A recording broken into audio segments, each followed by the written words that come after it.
short introduction. Some of you will know the CK Group, some of you won't. We're a specialist recruitment company within the life sciences, pharma and chemical sectors. We've been around since 1991, so we've been around quite a while, seen a lot of changes in the recruitment sector. Countries we work in, primarily UK based. We also do a lot of work over in Ireland. We've an operation in Switzerland. We also work Belgium, Holland and the US. And the services, we are involved in permanent recruitment, both contingent and executive search. We also do quite a lot on the contract side, so it's 50-50.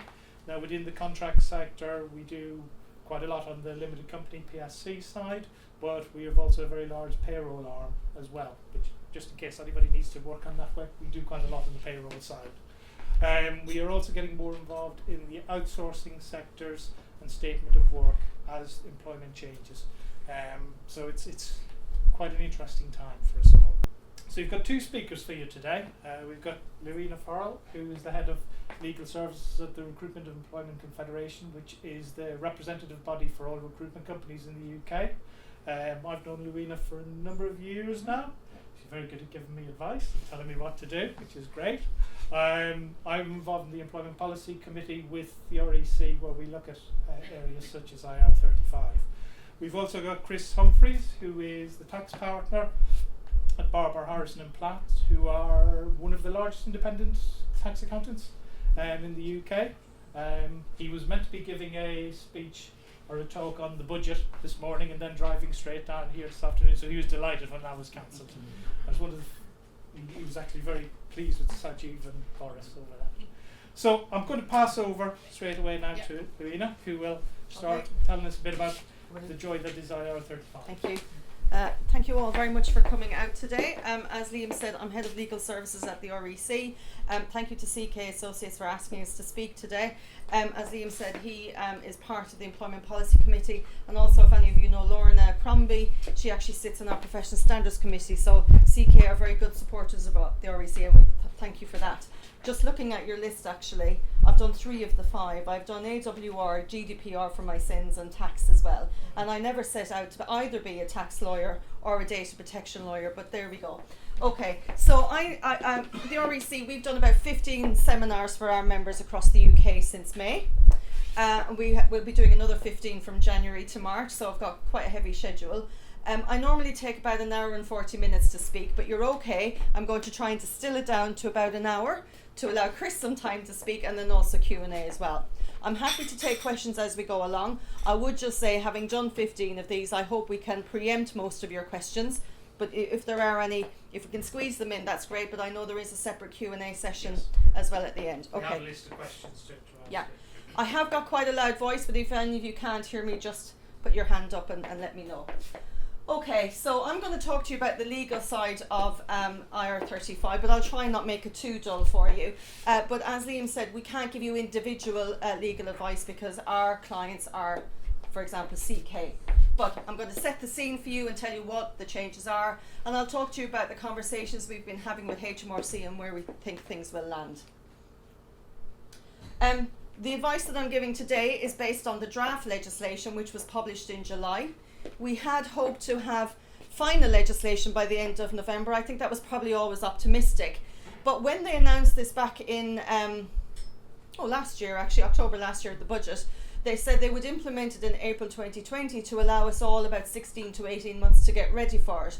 Of course, the clock is ticking really, really fast. The budget has been withheld, which means now HMRC are in purdah. So any of us who have outstanding questions with HMRC, for example, they emailed me yesterday to say, sorry Lewina, we can't talk to you anymore until after the election. So that's not great news in trying to get answers for yourselves, for whether you're a contractor or a client or indeed an agency. Just a quick question, are you willing to share the slides afterwards? Yes? Yes. Yep, okay. So we have draft legislation. We're not going to get the final legislation, I genuinely believe now, at least not until January, February. So we are going to be very fine, cutting it down to the wire like we were back in 2017. REC, we regularly meet with HMRC, and in fact we were invited to a meeting with the Financial Secretary last week. I was expecting a really large room. In fact, 3 of us went into his office. It was like, oh, I wasn't expecting that. We had 30 minutes with him, but one of the key points was about timing. the clock is ticking really quickly. We've not got final legislation. And he did say that wasn't quite good enough, but that was before the budget was pulled as well. So there we are. Okay, I'm just going to do this really quickly because you probably do all know about IR35. But it was introduced back in 2000, so it's been around for 19 years at this stage. And it was all about the government trying to ensure that anyone who worked through a corporate entity, such as a personal services company, would not be able to avoid employment level of taxes and national insurance if in fact they were what we call a disguised employee. So that you couldn't use a corporate entity, such as a limited company, to avoid paying taxes. It's had a very troubled period. I suppose it's not quite a teenager anymore, it's a young adult at this stage, but it's had a very traumatic life. HMRC are not good at getting results, although the Financial Secretary did say last week, actually they are very good, it's just the harder ones they struggle with. But the difficulty is, of course, that's their legislation, and if they can't get it right, the question is how do they expect clients, contractors and agencies to get it right as well, and that's a point that we keep making. The term IR35, you won't actually find it in any legislation. It actually refers to a memo that the old Inland Revenue wrote. It was Inland Revenue memo number 35 of that year. So you won't find IR35 in any legislation. You won't find the term inside or outside IR35 in any legislation either. But effectively, inside IR35 means that having made an assessment, looking at all of the circumstances of the assignment that you're on, it looks like you are an employee of the party to whom you're providing services, and therefore you should be treated as an employee for tax and national insurance purposes. On the other hand, if you're outside IR35, that means that, again, having done that same assessment, it has been established that you are genuinely running your own business, you're not under supervision, direction, control, etc., and you can treat yourself as genuinely self-employed and therefore not subject to employee levels of tax and NICs. At the moment, in the private sector, any of you who run your own limited companies, you are responsible for managing IR35 at the moment. So you are meant to do the assessments on each engagement that you do. So, because IR35 is meant to be done on an assignment by assignment basis. The changes that are coming are actually shifting the administration of IR35. So they're not changing the actual rules in terms of the tests around IR35, they all remain the same. It's actually the administration. So they're shifting the responsibility for the assessment of the assignment, and then if it's found to be inside, they're shifting the responsibility for tax and national insurance as well. So I've just mentioned there, I'm slightly jumping around slides here, but 2016 the government decided there was significant revenue loss. Now the figures have changed variously throughout the years. It started off as 400 million and then it jumped to 1.2 billion, so somewhere in between.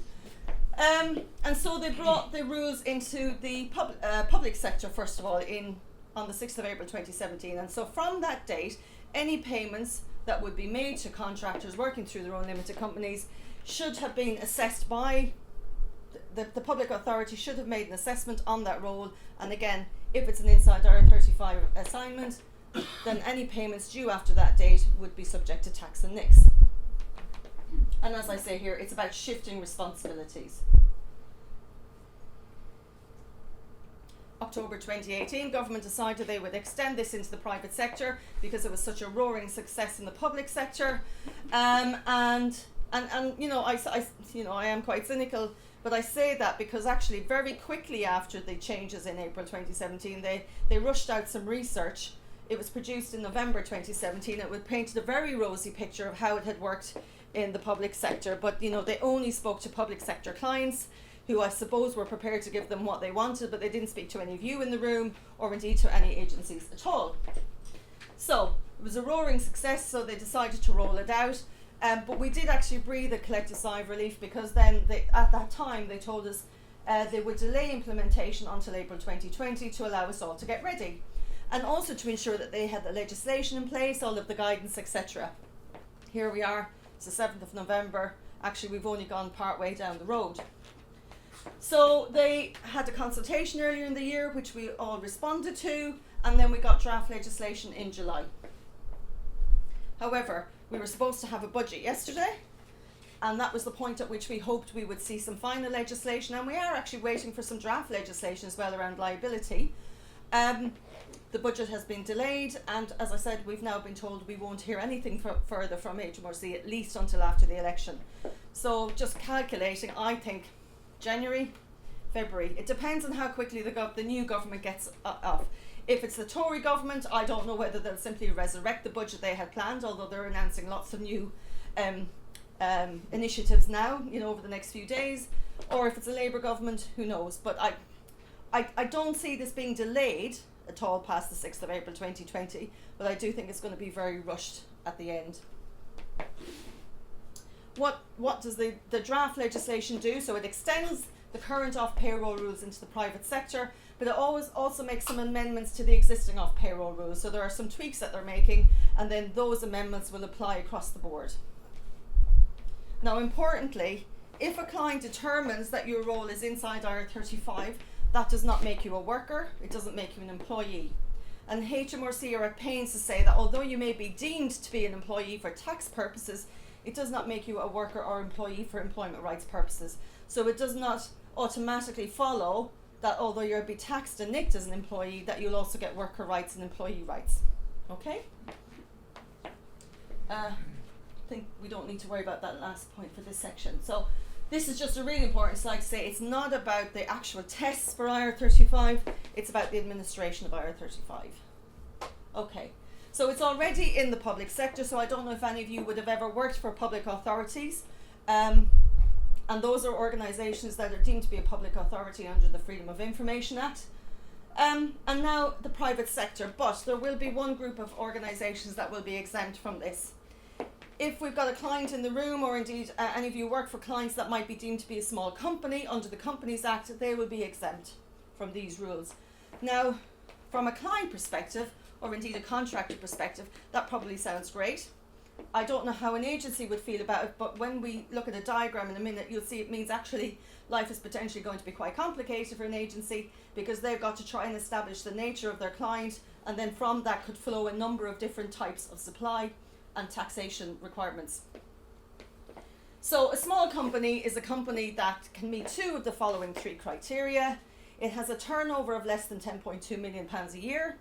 It has a balance sheet of less than 5.1 million a year, or not more than 50 employees. In the past, somebody said to me, oh, well, that's really easy for an agency to find out. All they have to do is go to Companies House. But actually, the reports on Companies House could be 18 months out of date. So we have always said, first of all, we actually, as at the REC, don't like this exemption. I don't know what the feeling would be in the room, but we have argued against it, but we've lost so far, because actually our agencies that might meet those definitions are not going to be exempt. But there we are, the exemption is going to be in. So if you've got a client that's a small company, they will be exempt, and what that means then is you as a contractor will continue to be responsible for IR35. However, if you work for any client that does not meet that definition, so that's either a medium or large company, or indeed an unincorporated organisation that has a turnover of more than 10.2 million, then they'll be captured. And I'll talk about what that means in a moment. What happens if the client changes from being a small company to a big one? It's coming up. I told you I preempted these guys. Yeah, okay. Companies, HMRC are already alert to some anti-avoidance suggestions, so they have put some provisions into the legislation to say that you can't restructure an organisation to try and make it fit into the small company exemption. So for example, if it's a company that's part of a larger group and any one of those companies is not small, then actually the client can't be small. And similarly, if you work for a joint venture, if any of the partners are not small, then the whole of the joint venture is not small. So the key point is, if you work for a client who's a small company, then it will be exempt and you are still responsible for your own IR35 rules. Do you think 10 million, if that's a small amount? It should be, I don't know, 5 to 10 kind of. Well, those are the rules in the companies. I mean, those are the linked to the audit threshold, isn't it, I think? I don't know. You're the. So it's linked to the audit threshold. That's where it comes from. So companies above that size will have to publish full accounts, full financial accounts. Below that, they're bulleted abbreviated accounts. Okay. Yeah, that's where it comes from. But those are the figures that actually set out in the Companies Act. Yeah. So does it apply to the end client or to the It's the end client. Mm. Yeah. Yeah. So that's So these are that's one of the questions that we've actually got outstanding with HMRC, because obviously some of our agencies do supply individuals overseas, or they might be providing their services in the UK but the parent company is actually overseas. We got a sort of an answer from HMRC, but I had to send it back to them and say, actually, I need clarification on the following points, and that's when they then entered into PERDA. I think the general principle is, if you are providing your services in the UK, it is irrelevant where the client is based. So even if it's an overseas company, but you are providing your services here, these rules will apply. Now that raises a really interesting question, because how are HMRC going to communicate with these overseas companies? They have no plan so far as we're aware. Are they going to rely on you to tell them, or agencies? We don't know. So again, I don't know how that fits in with your client base, but if you do have clients, if you are working for overseas clients, and for example they don't have a UK subsidiary, so if you're working, I don't know, for MSD Ireland, but you're providing your services here, you will still be captured. That's my understanding at the moment. Can I expand on that? Because I've just been in a contract where I had a contract with the agency, Yeah. and then there was a separate contract between the agency and an American-based company with no legal entity in Europe. How would that work? Europe is irrelevant in that sense. It's just outside of the UK. So if the party to whom you are providing your services, it is irrelevant almost where they're based. If you are working in the UK, that client will be captured by the rules. It's your services that are being captured. It's not about where the client is based. Because if it were that, it would be very easy for any client to just incorporate anywhere and then actually pass you through that overseas entity. So my contract is not with the client. The contract is with the intermediate. Yes, but the agency. end client, you are providing your services to the I end agree. client. Yeah, the agency is just acting as an intermediary. Yeah? Okay. Okay. So this was your question, John, about its change in status, yeah? So, all companies, plan to grow, and hopefully, even if you're a small client, your business is going to grow over a period of time. The rules will provide that, obviously, whilst you have an exemption, that's fine, but when you then become a medium or large organisation, then the new rules kick in. But they do have a transition period, I think, of up to 2 years. This is something really that the client needs to be on top of. It's not something that an agency is going to be able to manage on their behalf. It's for a client, for the FD and the client to understand when the rules will kick in for them. But again, there's a problem there, because at the moment, HMRC are not planning to engage with any small companies at all.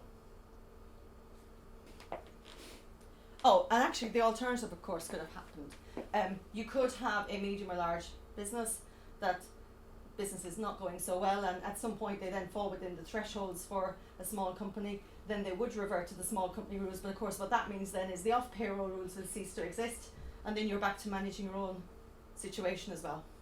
So I don't know how often that's going to happen. If you are working in what we call outsourced arrangements, although there's no reference to outsourced arrangements in the legislation, and it's certainly not a term that's defined, HMRC are quite clear in their guidance that outsourced arrangements will be captured, but it will be the party providing the outsourced services that will be the client, not the ultimate client at the end of the chain. Yeah? So if you were working on, I don't know, through Capgemini or Capita or something like that, and they were providing the outsourced services to an end client, it's that organisation, Capgemini or Capita, who are the client for the purpose of this, and they need to make the assessment. So outsourced services are not outside the scope of these rules. Interestingly, if you do have a client that is potentially exempt, they are not under a legal obligation to tell the agency that, which we think is, again, really unhelpful to you as contractors, and also to agencies as well. And as I pointed out to HMRC, that means an agency might not get a determination, either because the client is exempt but they're not obliged to tell them, or because they've just not got around to doing it. Well, that's not a way to work business either. At the REC, we provide a range of model documents for our members to use, and in the new contracts that we are writing, we are specifically contracting clients to be obliged to tell the agencies, such as CK, that they are small and therefore exempt. Okay. You will get the slides. What is very fancy, so I'm not great at designing flowcharts, but it does what it needs to do. basically here I'm trying to set out what rules apply in what circumstances. So the question up at the top, you can actually start from the left or the right, but the question is, what is the nature, what is the status of the client? If you identify that the client is captured because they're a public authority or a medium or large organisation, then the next question for the client, which is quite an interesting one, is does the individual, the contractor providing the services, meet what we call the conditions of liability? That's a very technical term, but essentially it means if you as a contractor are working through a company, do you own more than 5% of shares in the company? Now, I think that's a really low threshold, because in my mind, anybody working through a limited company that they say is their own limited company should own a minimum of 50% of shares. They may do it with a husband, a wife or a sibling, or 100% of shares. The 5% threshold, again, has got something to do with the Companies Act. I don't quite know, but I think it's a really low threshold. But essentially it means you need to show it's your company. And if it is your company, if you are a shareholder in the company, you own more than 5% of shares, then we go along. It means then the client has to make an assessment of the engagement. If the client determines, and I will talk about how they do this, if the client determines it is an inside IR35 role, then actually the agency at the end of the chain becomes the fee payer, and they have to deduct tax and national insurance before they can pay your limited company. So they can no longer pay you gross. They will also be required to pay employers' NICs on that, and that's, again, for clients in the room, that would be an interesting discussion, because of course, where are they going to find the extra 13.8%? At the REC, we would say they need to negotiate that with you, and you should pay them the 13.8%. So you can see that's what happens then when the off-payroll rules apply. Oh, and actually then they also have to report those deductions through real-time information. That causes all sorts of practical issues for them, because then that means they need to process you through PAYE, and of course if you've been working through a limited company for a period of time, you may not have a P45. I don't know, I guess everybody has an NI number, but again they've got to somehow process a payment to an intermediary through payroll. I'm not an accountant, but I've been told that's exceptionally difficult, which is why actually some of the responses from the previous changes were basically, if you were going to be inside IR35, you either had to go directly onto the agency's payroll or perhaps work through an umbrella company, because they actually practically can't manage the system. The two systems don't speak to each other, I understand.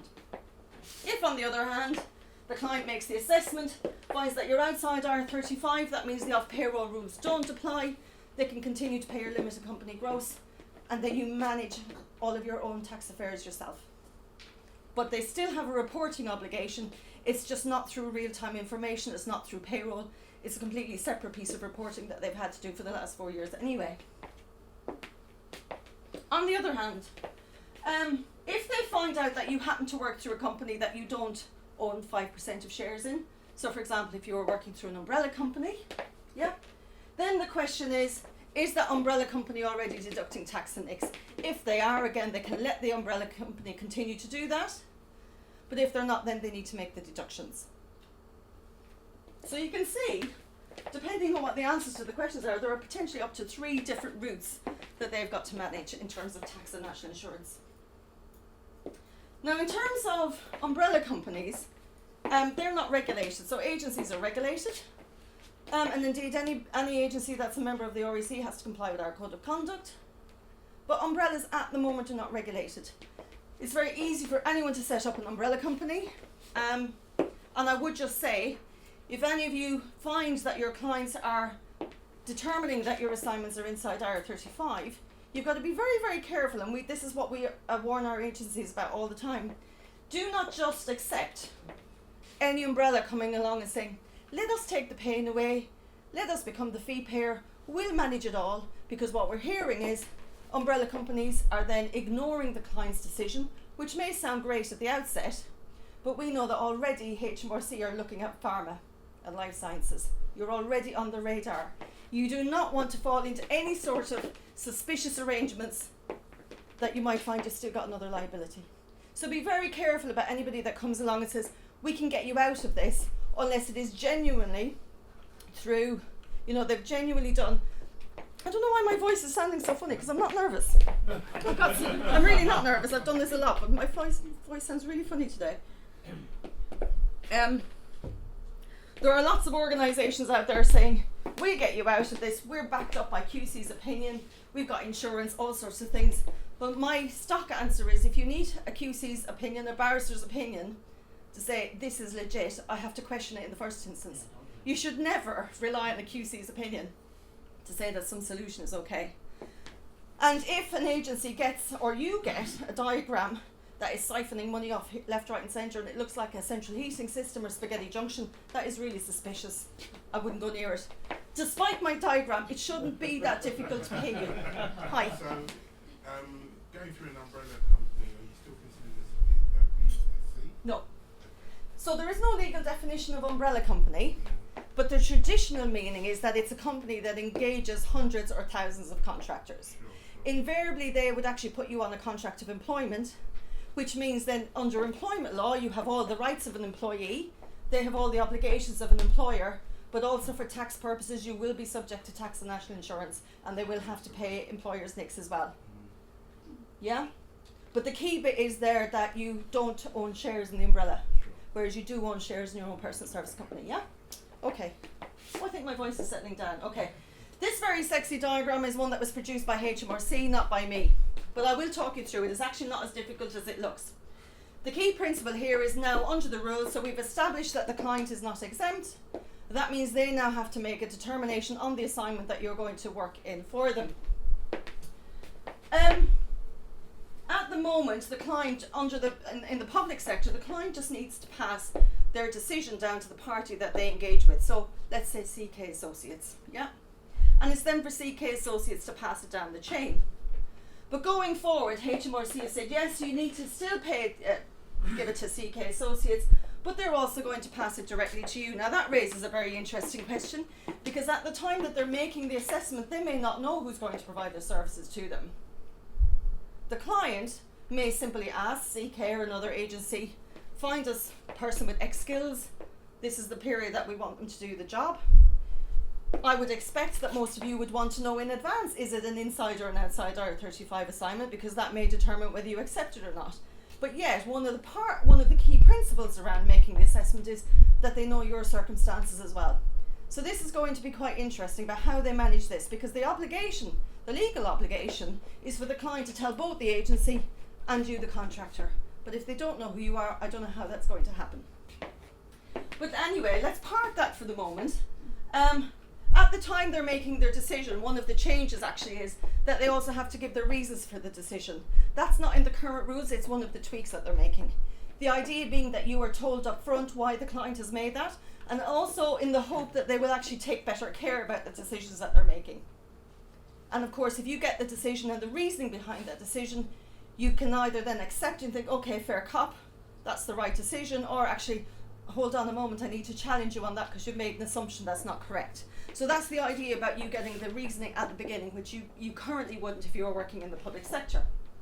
So client passes the decision down to the first agency that they've engaged with. They then pass it down to the fee payer. Now this is a slightly longer supply chain. Again, I don't know if any of you are working in these supply chains. You might simply be working, this would be CK here, for example. Then there's your limited company, and then there's you. And this is the party here that must ultimately get the decision, because that tells them how they need to treat you for tax purposes. Okay, now, key question, of course, how does the client make a decision? And as I said a few minutes ago, I know that HMRC are looking very closely at pharma and life sciences. You're one of a number of sectors they're looking at. They're also looking at legal and financial and IT, of course, as well. And we know, of course, that they've already written to 1,500 contractors at GSK. I don't know quite where they are with that at the moment, but I would expect that they will write to other companies along those lines very shortly if they've not done so already. So it does mean that, yeah, you as individuals may be on the radar, and I know we've had some questions in advance of this. How can we avoid being on the radar? I don't know how you can. Genuinely, I'm not being smart. I don't know how you can avoid being on the radar, because I understand that GSK have given your details to HMRC, and other companies may find that they have to do that as well. But how is the client then meant to make the decision? Again, the legislation doesn't mandate a particular way that they need to make the decision. They just need to make a decision, and they need to take reasonable care in making that decision. Now, in the law, there is no definition of reasonable care. Reasonable care will depend on the resources available to the client. So, for example, if it's a smaller client, but it just happens to be captured by the rules, it may or may not have internal legal and compliance. If it's a very large multinational, clearly they will. And the expectations on those clients will be quite different. Yeah? So reasonable really depends on the nature of the client and the resources available to the client. But in any event, they can't just, for example, say everyone's inside. And we know that has happened in the public sector. And obviously there's a backlash against that. Now it might be that a client genuinely makes an assessment, and having done that assessment thinks, okay, fair cop, most of our contractors actually should be inside. It's a different thing if they just simply say, do you know what, we're not dealing with this, everyone is inside IR35. Now in the public sector, there were issues particularly in the NHS and also in some of the capital infrastructure projects like Crossrail and TfL, where clients made a determination everyone's inside. And they certainly got a lot of pushback about what reasonable care did the client take. I have some sympathy for the NHS because I don't know how many thousands of individuals they rely on a daily basis to provide services. But certainly I would not expect a ward manager to try and start doing a tax assessment on any locum going in on that day. So what they've done is they have categorised roles according to grade, seniority, specialism, etc. And they have made an assessment based on that. And I think that's actually quite reasonable as well. But again, I know that there's a continuing backlash against that. So it's about what are the steps that the client is taking to actually properly assess these roles. And again, for any clients in the room, I'm not going to ask you how far you've got in this, but you may want to take on an external advisor to help you with this as well. However, although I've said they need to take reasonable care, it is up to the client to use whatever tool or external advisor that they want. But HMRC have created this online tool called Check Your Employment Status for Tax. Again, it's come in for serious criticism. Back about 2016, they did ask REC and others to help them develop this tool. Now, we're not IT specialists, but we certainly brought them in a number of times to demonstrate the prototype to our members. Ultimately, what we got was nothing like the prototype that we saw. I do have some sympathy in them trying to distill 20 years of law and case law into an algorithm, but this is the difficulty with IR35. It can be very nuanced. It can be very clear in some instances whether someone is inside or outside, but there's an awful lot of nuance as well, and an algorithm cannot deal with nuance. And I don't know if any of you have been through this already, but we understand that at the moment up to 15% of CEST tool decisions are indeterminate, i.e. don't know. They did come into our office a few weeks ago actually to show their upgraded tool. I don't know, Liam, were you part of that? Yeah, I wasn't at that. You weren't at that one. Telling me about it, yeah. Yeah. So they are working on enhancing this tool, and we organised a round table for them to come and present this to our members. We did 3 tests and every single one of them came out as indeterminate. So that was just a little bit embarrassing on the day for them. But I know that they are changing the question. Well, they're adding some additional questions. So that is a tool that some clients will use, but it's not obligatory. There are commercial IR35 review companies, and I expect it will be like GDPR. They'll all come out of the woodwork. You know, there's a fast book to be made in a very, yeah, you're nodding your head. You know, there's a fast book to be made in a short period of time. I would say that IR35 is very difficult. It's nuanced. You do not want to engage with anyone who is literally just setting up shop now, unless they have been working on it for, you know, some time and they're just going out on their own. But certainly you want somebody who is very experienced in IR35, is properly backed up by professional indemnity insurance, will go in and take the time to audit the assignments, etc., not just do some sort of tick list. So for example, as I said, at the REC we produce a range of model documents for our members. There is one particular review company that I won't mention here, but they're constantly sending emails to contractors via our helpline saying, get the REC to amend this, this and this clause. And every single one, we now have a template answer to say no. One of them particularly is around substitution, okay? So one of the key parts of IR35 is around personal services. So the corollary of that, of course, is if I don't have to provide a personal service, that may imply I can provide a substitute, okay? There are certainly sectors or roles where that might be feasible. But depending on the client, depending on the nature of the role, it's absolutely not feasible to send in a substitute, yeah? So in the NHS, I would not expect a doctor or a nurse to send in a substitute. Oh, I don't fancy going in today. I'll just send in somebody. There are all sorts of safeguarding and other regulatory issues. We have members who supply the MOD. Clearly, security clearance is a massive issue there.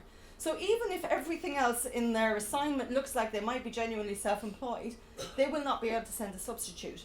The CES tool at the moment will automatically determine that if you cannot send in the substitute, you are automatically inside IR35. But I know they've had an awful lot of pushback on that, and that is one of the areas that they are working on.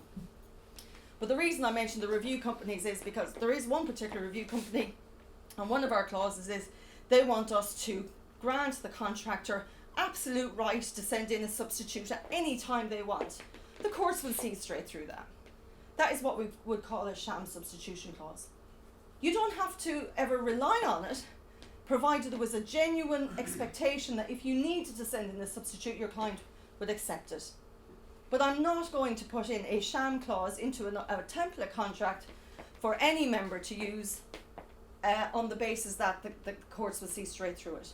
But substitution by itself will not get you outside IR35, and I think that's a really important message to hear, because I know there's a lot of myths around this. So long as I can send in a substitute, I'm okay, I'm in the clear. Just not being able to send in the substitute does not automatically mean you're inside IR35, but the corollary is just being able to send a substitute in, if everything else would put you inside, that won't make you outside. It's about looking at the assignment in the round, and this is why it's quite difficult, because there isn't a tick list and there isn't a sort of waiting. Hi. Sorry, what happens if we have more than one client? Okay. So each client is meant to make their own assessment. Okay. But this is where you might argue because with a client's determination, for example, because some of the questions in the CES tool, and again, it'd be worth having a look at it, are around questions about you as contractors and how you operate. Now again, unless a client has already asked the questions of you or your agency, they're not going to know this. They will be able to answer quite a number of the questions. But they do ask about how many clients you've had in the past 12 months. How have you performed services? Do you have professional indemnity insurance? Can you send in a substitute, etc.? So they do ask about that. But again, having multiple clients, on the one hand, it might make you look like you are genuinely self-employed, but that's only one factor. There is a whole range of factors. So it's about the personal service, it's about supervision, direction, control, it's about autonomy, it's about equipment, etc. that you provide. Now I think laptops and mobile phones, actually, employees bring those to work all the time as well. So I think that's possibly less relevant than it might have been a few years ago as well. So just saying I bring my own laptop to work, so what? Because so do lots of employees, okay? So, and that's why IR35 can be quite nuanced. And actually, if I'm reading a judgment, it can often be on, almost the last page before I work out which way the tribunal is going to go. And I know there've been some quite high-profile decisions this year, particularly around TV presenters. And yeah, there was one in particular. I can't remember which case, but there was one where it was a 3-person tribunal. And actually, 2 of the judges went opposite directions, and it was down to the chairperson to decide the casting vote. Which one was that? It's Tim Wilcox. Was it? Okay. Later, yeah. Oh, do you? Okay. So that's how finely tuned it can be. But having multiple clients, perhaps at the same time, might indicate certainly you are managing a number of different assignments, and it's a good indicator, but you still need to fit all the other criteria. But if you are heavily controlled by a client, you've got no autonomy over how and when you work, that's a real deciding factor against for that particular assignment, but it doesn't determine your status for all the other assignments. Yeah? Okay. So just going back to those commercial review companies, HMRC will not review any, they won't endorse any. So if you come across any very glitzy marketing that says, we are HMRC compliant, well, fantastic, everyone's meant to be HMRC compliant, that doesn't say anything. HMRC do not give any sort of kite mark. They will not endorse any third party. So you just have to take that with a pinch of salt. I've talked about blanket decisions, and I have already distinguished, I think, but I can do it again if you need be, around clients just simply saying everyone's inside IR35, or clients categorising people having done some sort of very sensible exercise. I do know, of course, that there are clients, particularly in financial services at the moment, who are simply saying to contractors, okay, we're not going to engage, they're not saying this, but this is effectively what it means, we're not going to engage with IR35. It's too much hassle, unless of course they say, well actually, we've already done an assessment and we believe everyone would be inside IR35. But they are giving contractors a choice. You can either go perm by X date. That raises quite interesting questions why they didn't have those perm placements before, but let's park that one. Or you can go on PAYE, and that PAYE can be directly on the agency's PAYE, such as CK Associates, or through an umbrella company. At the REC, as I said, umbrella companies are not regulated, but there is one organisation that is trying to professionalise the umbrella company industry, and it's called the FCSA, and so we do recommend at least that individuals speak to those, because again they have a code of conduct, they are audited every 2 years, etc., and there are certain solutions, I put in quotes, that they are not allowed to utilise in order to be members of that. And I did see someone with their hand up. If I can just address one other point and then I'll come to you. The loan charge, yeah. There will be lots of promoters coming up with solutions to IR35, helping you max out your income. I genuinely say, if somebody is offering you 85% of your pay, with, tax-free, you've got to really question it. I'd love to get 80% of my pay tax-free. It's not going to happen, okay?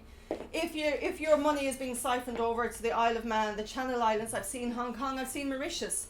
But if you are living in the UK, you are providing your services in the UK, the client is in the UK, what's your connection with Mauritius or Hong Kong for tax purposes, okay? I'm sorry, I have to say it straight like that, okay? You should not be working through an overseas entity like that. You're inviting problems with HMRC, and if you think you're going to be under the radar, that's absolutely not the way to do it. So in terms of the loan charge, that's one area obviously they're looking at. I know there is an independent review which has now been suspended, of course, because again we're in election purdah. But there are all sorts of other schemes that are out there, and we regularly remind our members what those spotlights are so they can tell you contractors. So there are all sorts of schemes out there about pensions, about annuities, paying you national minimum wage and paying you the balance on a card, all sorts of things. So these are, but you're laughing, but these are the sorts of things that these promoters promote. And genuinely, if you think you're going to avoid tax and national insurance that way, it's not the way to go. It is inviting liability. These people may tell you, we've got insurance, we've had QC's opinion, it's all above board. Well, all they have to do is go belly up when HMRC pursue them. And they've disappeared, the insurance is no longer valid, you don't have an indemnity from them, of course HMRC are going to come after you. Okay? Was that blunt enough? But no, I'm not trying to be smart here, but that's the issue. If someone is presenting you with some sort of scheme that really looks and smells like a duck, quacks like a duck, it's probably a duck. That's the legal interpretation. Okay, so just be very aware of all of those sorts of schemes, yeah? I've said that IR35 is quite complex, and there's a whole range of factors that the client needs to look at, and these are the sort of factors you should be looking at when you're making your assessments.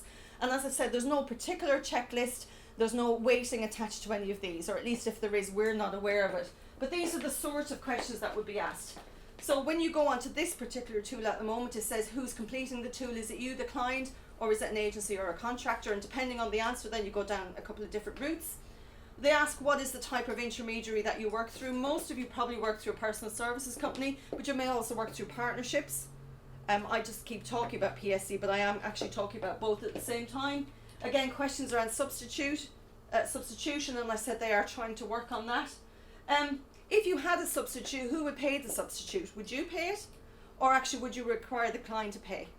Because again, if you are taking on the financial risk of paying the substitute, that's a good indicator that you're genuinely self-employed. But actually, if all you're doing is sending somebody, but the client is still expected to pay, then there's a question around that. Obviously, supervision, direction, control, whether you pay for any materials, whether you're integrated into the client's workforce. That's quite an interesting one. Do you have a client's email? Are you required to wear their uniform? Do you have a direct dial, etc.? And again, this is one that the course kind of ebb and flow on. So there's no hard and fast rule here, because I do appreciate that some clients might take on contractors and might want you to present to their clients that you are part of the workforce. But if they start integrating you, applying appraisals, etc., then that is really blurring the lines around employment status. Christmas is coming, hopefully we'll have some Christmas parties. I know this sounds really tough, but if the client starts inviting you to Christmas parties, they're treating you as if you're an employee. Now, as a human being, it's very hard to say, I'm sorry, you can't come to our party, you can't use our canteen because you're a contractor. That's not how human beings work. But the reality is, if they start doing all of that sort of nice stuff and they start giving you other benefits, it is undermining the argument that you are genuinely self-employed, and it makes you look like you are part of the workforce.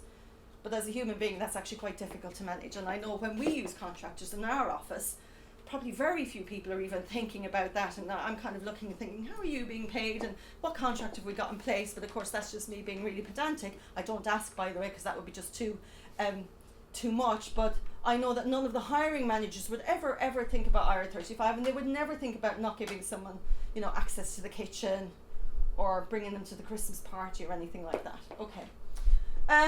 Okay. So you've done the test. I don't know how much. I feel like I'm eating into all of your time.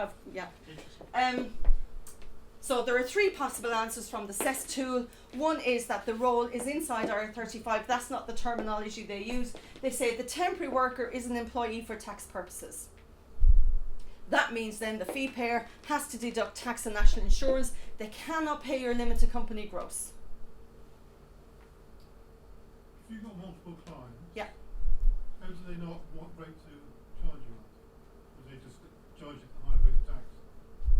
That's a very good question.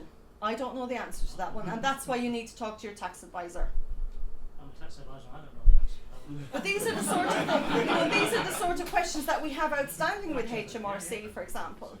This is also why your agency, please don't get the hump with them when they say, okay, the client has assessed this is inside IR35, now we need your national insurance number.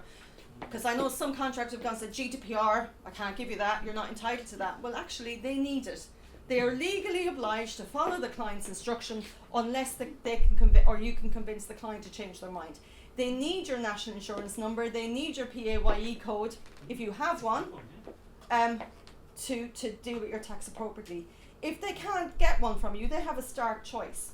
Either you don't work for that client, that's not very palatable for anybody, neither the client, you or the agency, or you're put on emergency tax. So I would encourage you to start working now to get a proper tax code from HMRC. But that's a really good question, and I genuinely don't know how that's meant to happen. Because you're not inside IR35 in that situation. But I'm talking here about the multiple clients and how they're, because are you going to apportion your personal, your tax-free allowance across all of them? I genuinely don't know. In 2001, I was clearly IR35, and I declared it that way for multiple clients. Yeah. I think the stock answer from HMRC is that, so they avoid the little knotty things like that, but what the stock answer then is, well, you can manage it through self-assessment at the end of the year. Well, back in the old day, it would have been on the PSC to do it, and it would have been the deemed salary payment calculation. That's quite easy to do. Whereas now it's through payroll on the end client. Yeah. And so how are you going to allocate the notice of coding? How are you going to get notice of coding? I've genuinely no idea. So what I'm trying to present to you here is what the legal obligations are on the agency and why they're asking you for certain information. And that if you start quoting data protection to them, that's really not helpful, because they do need the data. They are legally obliged to process your data, and they need this information to make sure it's done properly. The alternative, of course, is that having done the test, or whatever test they use, the client finds that you are actually self-employed for tax purposes. That means the agency can continue to pay you gross, but you still manage all of your own tax affairs. But that's only for that one assignment. It doesn't work for the next tax year across all of your assignments. And then unfortunately there's the 15% of don't knows, and actually HMRC think that's an acceptable rate, as did the Financial Secretary last week. Thought that was pretty good. Okay, liability, because I guess... So with the don't knows, what do you do? What do you do? You have to find some other way of managing it. Even though it's from CES, the tool that they say. So CEST, of course, is not obligatory, and CEST is it's an algorithm. This is why. So I know. So we are doing, as I said, these across the country with a range of partners, and there is a lady who's had to run this out in the public sector a number of years ago. What was your question, Liam? So basically, if, Oh, yeah. if you've done a CES test, Yeah. it says you don't know, how do you decide it's So- inside or outside? So what she does then is, you've got to categorise roles and you've got to categorise contractors. These two are very straightforward to deal with, yeah? It's obviously the third category that, you need a lot more specialist help to work out, what exactly is going on in this assignment or potentially will go on in this assignment, and therefore which way can it go. So I'm afraid it requires more exploration. But you probably can confirm that you've taken reasonable care in coming to that conclusion because you've worked through CEST and then you've taken additional advice. But if you still don't know, well, you've got to come to a conclusion. You do, Yeah. exactly. Yeah. It's only the moment. So a couple of examples where I've been in the don't know category, we then modified the assignment so that I fall well and truly outside. Okay. How do you feel about that? That's absolutely fine. That's fine. So long as, again, it's not a sham. No, So not long- degenerate, But that's it. we You see, changed this is something that is coming up in our seminars. People have gotten used to working in a particular way. But if all it takes are a few genuine tweaks to make it outside IR35, then go ahead and do that. But again, that's why I'm saying something like a sham substitution clause is not going to cut it. But if there are genuine tweaks to working practices and you're given more autonomy, and actually the client thinks, well, okay, actually fair cop, we need to do that, we need to keep you on board, that's absolutely fine. Yeah? I realise there are clients in the room here as well. I'm not going to ask you to declare yourselves, but you'll see why the agency then has to come to you and ask you lots of questions about the nature of the role as well. But you may use CEST, but you might find it appropriate to get an external provider. I would say it is not for CK Associates to make an IR35 decision for anybody in this room. Okay, it's not their legal responsibility. So as a lawyer, I would tell them don't do it. But also they are not actually. They cannot substitute their decision or their view for what the client says. Because the legal responsibility rests with the client. It's the client's responsibility to get this right, so far as possible. If CK disagree with that decision, or you disagree with that decision, then you do have a process which I'll talk about in a very short while, about how you can manage that, about how you can try and negotiate that with the client. But it's not for CK to say to you, yes, of course you're outside IR35, and of course I'm going to ignore the client's inside IR35 decision, because they would be taking on a whole lot of liability that they then cannot manage. So whilst it might seem the fairest thing to you, actually in terms of CK it means a whole lot of legal responsibility and liability. Okay. Can I ask regarding that though, is it sensible to ask people such as CK to inform hiring managers of IR35 and what they should or shouldn't be doing towards people or employees and contractors? So Because you never find that the hiring managers, as you say, you just don't know what I'm. okay. A good legal answer is always it depends. Yeah. So one of the depends. I'm not saying it for your purpose. Yeah. So one of the depends is how long is the supply chain, for example. So I know some supply chains are getting ever longer, and so the agency CK may not have direct access to the client, for example. Yeah. In fact, they may be prohibited by contract from speaking to the client, and if they do, they're put off the list. I don't know if that's the case or not, but I see you nodding. So you might actually be legally prohibited from speaking to the client. So you are then reliant on somebody else, agency one, for example, a managed service provider, to pass all of that information down to you. So you don't get to speak to the hiring manager. I would say that HMRC have abrogated a lot of their responsibility around IR35, and actually are relying on businesses like CK to do this education piece for them. They're relying on all the accountancy bodies, they're relying on our organisations to do it. Our advice always to CK is, of course, go in and help your client and work with your client and do the audits, etc. with your clients, and that's one of my last slides. But they still should not be making the IR35 decision for the client. Can I just add to that as well? Just to answer that, we invited a lot of clients and I just yesterday. A lot. And is that because they think they're going to get an indemnity from you, John, that says you are going to cover us for everything, or because they think it doesn't apply to them, or it's not going to happen and it's months away? I think they're busy with other things. It's not a big concern for them. And in a number of cases as well, there have been some clients where our stakeholder has asked us to not speak to managers because they're trying to manage themselves internally. Okay. You see, from my perspective, that's really risky, because there's a lot to do. And actually, if a client can early on get in there and establish that all these roles are outside IR35, that actually makes everyone's life a lot easier, because they can kind of park those, advertise those roles as outside IR35, get the contractors in and manage all of that and get the contracts in place. What they then have to manage are the inside IR35 contracts. So the longer they leave it, the shorter the period of time that they've got to manage all of this. So I think that's quite risky. And we've been raising the subject now for probably 18 months. Yeah. Well, since it first As came up, yeah. we've been speaking to clients about Okay. That's a very risky strategy. It's not just going to disappear. Sorry, on this one, I just want to know if from the conversation that you've had, like you said, 18 months, the impression that I'm getting from the end client's point of view is certainly hiring managers are not aware of IR35 or the subtleties or the requirements from a contract is what needs to be. And I'm more concerned that I'm also not seeing much noise or information from HR departments that they're actually actively working towards recognizing, first of all, this is an issue, and secondly, actually doing something about it in order to facilitate what you're saying is this determination of in or out and what else is to happen. Yeah. I just don't get a sense that this is really happening, and I wondered whether from the interactions that you might have had, that companies are actually either doing it and we're not aware of it, or actually the impression that I've got is similar to what you've got as well. Most of the ones we've been to meet do have a task force internally doing something about it.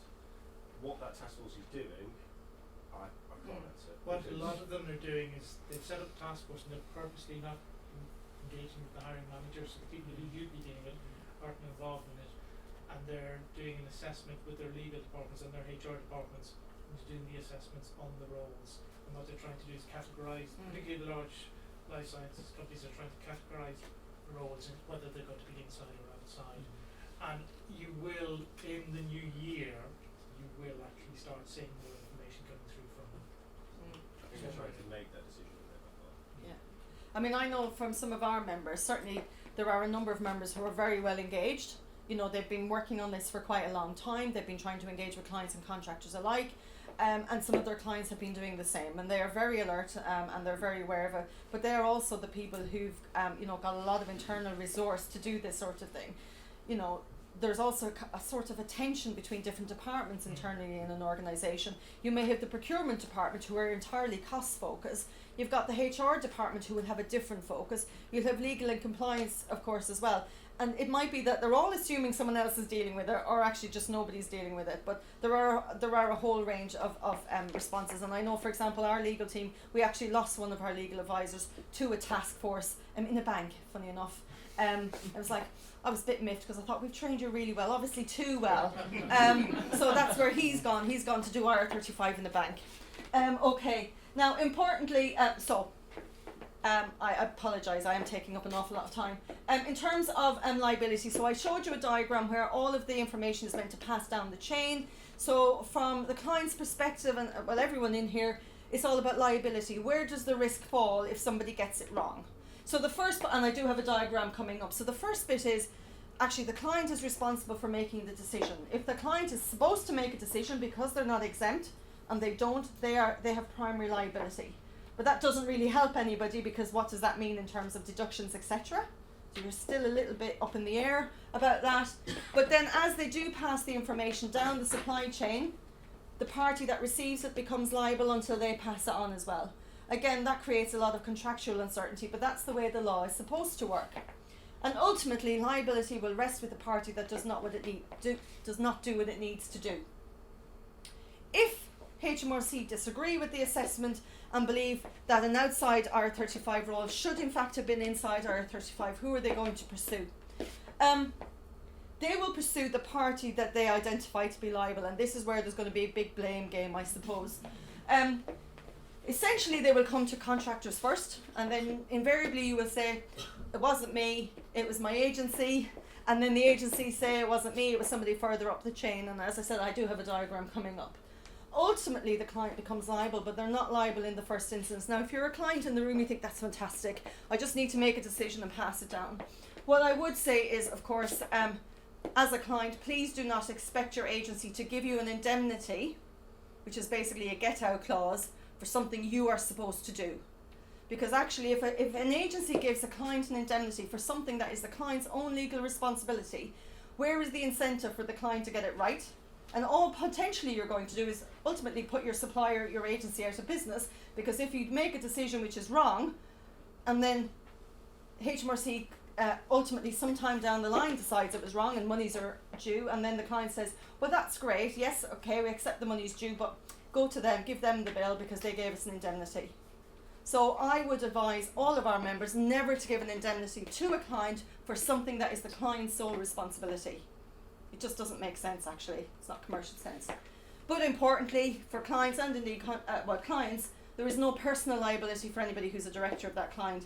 Now, on the one hand, that sounds great, depending on where you are in the supply chain, but again, I think it's a worry in some instances because, again, where's the incentive on those individuals to get the decision right?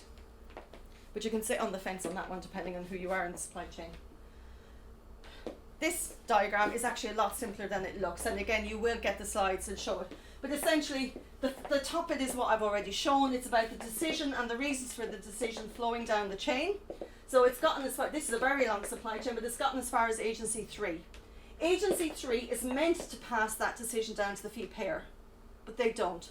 So the liability will rest with them until such time as they do. But if they don't do it, is that because they didn't know they were supposed to do it? Does that mean they're going to know what they need to do anyway? I don't know. I'm just putting it out there. But in terms of liability then, HMRC decide that there are some unpaid tax and NICs due. Initially they will go to you or your PSC. You will then probably say, talk to the fee payer. The fee payer will then say, talk to the agency. And HMRC will realise that the agency didn't do what they needed to do, and they will say, you're liable. But let's just say then that organisation, and I use the term agency loosely, okay? It's just a term that HMRC uses. It doesn't mean a recruitment business. But if they go bust, if they dissolve, remember I just said a moment ago there's no personal liability for those directors. So HMRC then will go further up the chain to see where they can get it. Interestingly, they will skip the middle agency. We don't know why, but that's probably not your concern either. And only ultimately, if they cannot get it from the top party at the chain, will they then go to the client. So there's quite a long, convoluted route, but it will start with you, the contractor. And as I did say earlier on, I'm sorry to be the bearer of bad news, they are looking at pharma, they are looking at life sciences very, very closely. You get the inside IR35 decision from the client, you fundamentally disagree with it, what can you do? The client is meant to have this client-led disagreement process. It's actually set out, prescribed in the legislation. You can ask the client to reconsider. The agency can ask the client to reconsider. The client then has up to 45 days to make that decision. And then they need to give you the decision and the reasons for the decision within that period of time. Now, 45 days I think is a really long time. That could be up to 6 or 7 payment periods if you're paid weekly, for example. If you're paid monthly, it's 3. No, 1, 2. Okay. I'm actually very good at maths. No, I am. I'm not going to be one of those people who says I'm not good at maths. I'm actually very good at maths. But I got that one wrong. The client has 45 days to respond, and I think, as I said, that's quite a long period of time. If it's correct, the client have to give the reasons for the decision. I think that's a bit odd because they gave the decision at the first place, and actually I think it would be a very unusual client who will change their minds unless you've got a really compelling reason and they've genuinely really got something wrong. I can't see too many clients saying, okay, hands up, I got it wrong, I made a blanket decision. But let's say they do, then they have to give the reasons for the decision. If the client changes its mind, then they have to say that, and what that means is they have to withdraw the original status decision that they gave. It doesn't prescribe quite how that happens, and then give a new one. And the new the new status then applies from that point in time. If the client doesn't respond within the 45 days, then they become the fee payer, which means they then become responsible for all the tax and national insurance. Importantly, there is no independent appeals process if that fails. And so I again would say to CK and all of our agencies, if the client still does not budge, you must go with the decision that you have at hand at that time, because the risk on the agency, and in fact to you, albeit it has a significant impact on your earnings or your take home at that point in time, the risks are too great. And as I said here, agencies should not substitute their own or a contractor's assessment for that of the client. There are some miscellaneous impacts on this. they're required to deduct tax and national insurance, but they're not required to deduct student loans, pensions, child maintenance arrangements, anything like that. There are rules around double taxation. Again, that's the sort of thing you need to talk to your tax advisor about. From the agency's perspective, of course, this potentially increases their payroll bill, which means they may get captured by the apprenticeship levy, which is a levy employers over a certain amount have to pay towards training, etc. So, to sum up all of that then, what should clients and agencies do? And actually there's really one important thing here. If we have clients in the room as well who obviously use CK but also actually engage contractors directly, the client will be both the client and the fee payer for those purposes. So where a client directly engages you as a contractor, they bear two responsibilities. They bear the responsibility of the client and they bear the responsibility of the fee payer. So just saying we're going to ditch the agency is actually not an answer. In fact, they're actually bringing more responsibilities on themselves. So if there's any clients in the room and you do that, then talk to CK because they can help you. Don't take it all on yourself. I'm not going to charge extra for that either, by the way. Okay, so if I was to sum up everything then that needs to be done. Clients need to assess whether they're going to be captured by the rules or whether they're going to be exempt. As I said, there's no legal obligation on a client that is exempt to tell the agency, but why wouldn't you? Because actually then that helps them engage with contractors, it helps you as contractors know where you stand with that particular client. Yeah, but clients need to be on the ball with this one, they need to be monitoring this one regularly. Clients who are captured, they need to start assessing their contractor population, and it's never too early to start with this. And we would actually encourage them to assess the whole of the temporary worker population, not just those who on a given day are working through their own personal services companies. Although it would be interesting to know if actually clients know who is working through a personal services company or not. Clients may simply know that you're a person providing services, but they may not know, may not be interested at the moment whether it's through your own limited company or an umbrella company or directly on payroll. They just want the work done. But going forward, they will have to know this information. But I would say don't just do it on a given day, looking at a very narrow part of the population, because that population can shift, of course. So some of you may leave clients between now and April and move elsewhere. Well, if then you're not on that new client's radar, they're going to miss you out, for example. Importantly, and this goes back to your question, who in the organisation is going to make the IR35 status decision? It's really tough. Our organisation would actually be exempt. But I have already asked the question, if we weren't exempt, who would be able to do this? I certainly don't want to do it. Our finance director could possibly do it, but would he know the nuances? But I certainly wouldn't leave it to a hiring manager. Do they have the appropriate tools to do it? If not, get external advice. Put the process in place to pass down that status decision so that everybody knows exactly what's going on. And of course, if you as a client know that somebody or a role is going to be outside IR35 because of how you set it up, pass that information on sooner rather than later. Don't wait until the 5th of April, because that means then they could secure your services as a contractor and you'll be quite happy in that role. But if clients sit on this and don't pass that information down, then that just means that there is less time to deal with everything else. Obviously work with agencies such as CK to get all of these processes in place. For clients again in the room, agree how any increased costs are going to be met, because the reality is if you determine that somebody is inside IR35, that isn't going to increase the cost. Either because the contractor is going to say I can't work at this rate and lose all of that money, but more importantly actually because there will be 13.8% nicks to be found. Now a client might say, well okay, I've been paying X amount per day for however long, and actually that role would have always been inside IR35, so you Mr. Contractor or Miss Contractor, you should have been paying it all along, and therefore I'm not going to pay any more money. And to an extent that's a very reasonable answer. If you had been assessing the role correctly, then you would have managed all of these payments in that appropriate way. On the other hand, of course, you might say, well, I'm still quite satisfied as an outside IR35 role, but you've determined I'm inside. I need an uplift in my rate to offset the difference. It's a commercial negotiation whether the client values your services enough to actually pay that difference. But then again, for the agency, if it is inside IR35, they need to find 13.8%.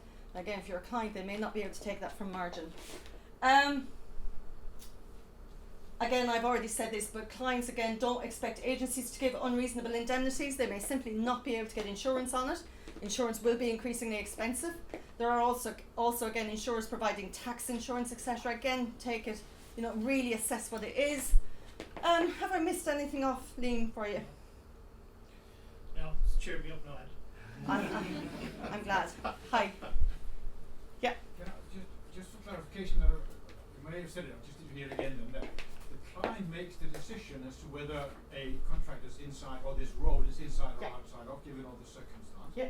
That decision, in or out, is rolled all the way down the food chain to the contractor. Yep. If the HMRC disagrees with that decision, comes back to claim their 13.something% in PAYE, tax, whatever, they go to the contractor. Yeah, they would. Receiving end of a decision made outside of his or her control. Yeah, because you are the party that the tax was due from you, that ultimately. didn't pay the All tax. they were using was the other people in the chain to administer that, but the tax is actually due from you. Now, of course, if you disagree with that, you may be able to use the self-assessment process to manage some of that, but I genuinely don't know how that's going to pan out, and we haven't heard yet how that's been panning out in the public sector. I don't know if you've got friends who might be working in the public sector, but I genuinely don't know how it's working out. So what I have done in my contract for many years is that I always have an IR35 assessment every tax, and IPSA, different companies offer this. Oh, we know IPSA very well. I haven't done it, but anyway, it's matter. And then some of them even offer an IR35 insurance, some of the contracts of IR35, whatever. So we are actually, as contractors, still, well served by continuing to do that, is that what you're saying? Yeah. Well, you're taking the insurance. I can't comment on the value of that insurance, because actually insurance will generally only pay out if the chance of success is 51% or more. So before they would pay out, or before they would take on a case to challenge HMRC, they would make their own assessment. So they would get an IR35 assessor in to look at that role, and if they think they're not going to win, they're not going to fund it either. Yeah, but these guys, they only offer insurance after they've done this assessment. Okay. Not the certificate. So yes, we believe, blah, Okay. blah, blah. On that basis, we hereby offer, and then you pay. But it would be really interesting going forward, because of course they're doing the assessment on your behalf and you're purchasing the insurance, but of course here the administration of the decision has been taken out of your hands. It is now with the client. Well, that's what I'm saying. So and I they don't might have weighted different things, different particulars, different, right? You don't know. Yeah. Hi. If the April 5th client decides you're in IR35 and you've been that client through an agency for say 2 or 3 years, will the tax man come back for 2 or 3 years? Yeah, I'm surprised it took an hour and a half or however long it was taking to get that question. Okay, so first of all, let me just take a step back.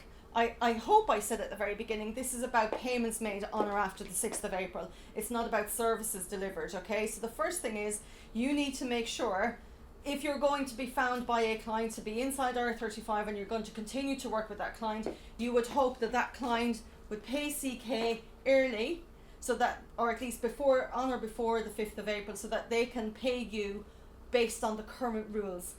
Because it's about the payments made on or after the 6th. It's not just about services paid. So you need to get your invoices in. I don't know what your processes are, but you would need to get your invoices into CK, give them sufficient time to process it. Hopefully the client will pay, so that they can then pay you out before the 5th of April for those. And then the rules will apply to the new ones, the services going on after the 6th of April. In terms of then of HMRC pursuing you, well, they will reserve their right to pursue anybody who hasn't complied with tax law. That's how they would put it. I know that lots of contractors in this sector obviously have been receiving letters. It was very interesting when we challenged them on this. They said, well, of course it's got nothing to do with the off-payroll rules. I mean, seriously, who believes that? You are on their radar, and, Just by way of, there is a Treasury statement that says that they won't pursue people that reclassify on the 6th of April as long as you weren't engaged in criminal or fraudulent activity. That's what the Treasury statement says. But equally, if you had not been applying IR35 correctly when you should have, they could argue that was fraud, and therefore they will pursue you. So there's no kind of get-out clause here, but what I would say is obviously, clients should be engaging with this sooner rather than later to give you assurances. Either the engagements that you're currently on or expect to be on around April are inside or outside IR35. If they're outside IR35, get the paperwork in place so that you're happy with that one. and so then the inside IR35 ones try and get as much payment up to the 5th of April as possible, so that then the new rules apply to payments after that. Hi. Does the paperwork actually get submitted to HMRC about doing that? Is there some kind of notification? Not at the outset. The only thing that they get is the real-time information report. So there are actually 2 reports that agencies can deliver. One is a PAYE report, so they would already do that for their own internal employees, but also any temps that they payroll. So that's real-time information. The other reports they have to apply on a quarterly basis, and they have to set out the type of intermediary they paid, the gross amount they paid, unique tax reference numbers, certain personal data, etc. So they have the information either through payroll reporting or through what we call intermediaries reporting. They may well have some system of working out who is moving from the intermediaries reporting to payroll, but of course they're not going to reveal any of that to us. That's compliance activity which we're not privy to. So it's the agency payments that they look at? Yes. Because essentially what they're doing is they are using the agency to collect the tax. So that's why they're going to the agencies and getting them to do all of this work. Yeah. But the agencies don't have to pass the actual decision to HMRC, not at the outset. They're just doing it through the reporting process. But obviously if there is a challenge at some point, then the agency needs all the records it has to show that this is the decision that they got, this is how they managed it, etc., etc. So will the agency be expecting the client to communicate in writing that decision on The client is legally obliged to do so. Yeah. What's the difference? And I mean, it's interesting because if, say, a client does not pass this decision to the agency, then the question is, what is the agency meant to do? Well, there are two things they could do. They could just continue on as is and say, well, okay, the liability rests with the client, so I'm going to keep paying you gross.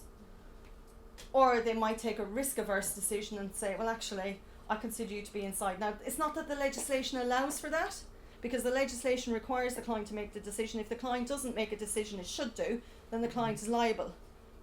But it's all very well talking about what the legal position is versus what the practical position is as well. My client is American. Sorry, who? Oh, there you are. Yeah, sorry. So my client is US based. Yep. They have a small subsidiary in the UK. My agency hasn't been in communication with that US client or the UK office or with me. I've mentioned it to the agency, but that's really as far as we've gone. So assuming your agency then is not CK, I would suggest you talk to CK and maybe move to them. And they're really, I'm really not charging extra for this bit, okay? But that's a worry, because they might be basing this on, they may be assuming, because they may have assessed the UK subsidiary to be a small company and therefore exempt. But based on our conversations with HMRC, that's not the correct position. HMRC are saying even if it's a small company but it's part of a larger group, and that larger group is headquartered elsewhere, it cannot benefit from the small company exemption. So you do need to know what your position is. They do need to get on with it. Hi. How do they assess some of the kind of startup or a company which hasn't been gone public? Only thing they have is a drug discovery or sort of R&D. They don't have products, of course. They don't have revenue. All they're doing is investment, and they're not getting any kind of in those cases, does it automatically falls under IR? So I'm not entirely sure what the structure is that you're suggesting to me, but basically there are provisions around companies in their first couple of years of work.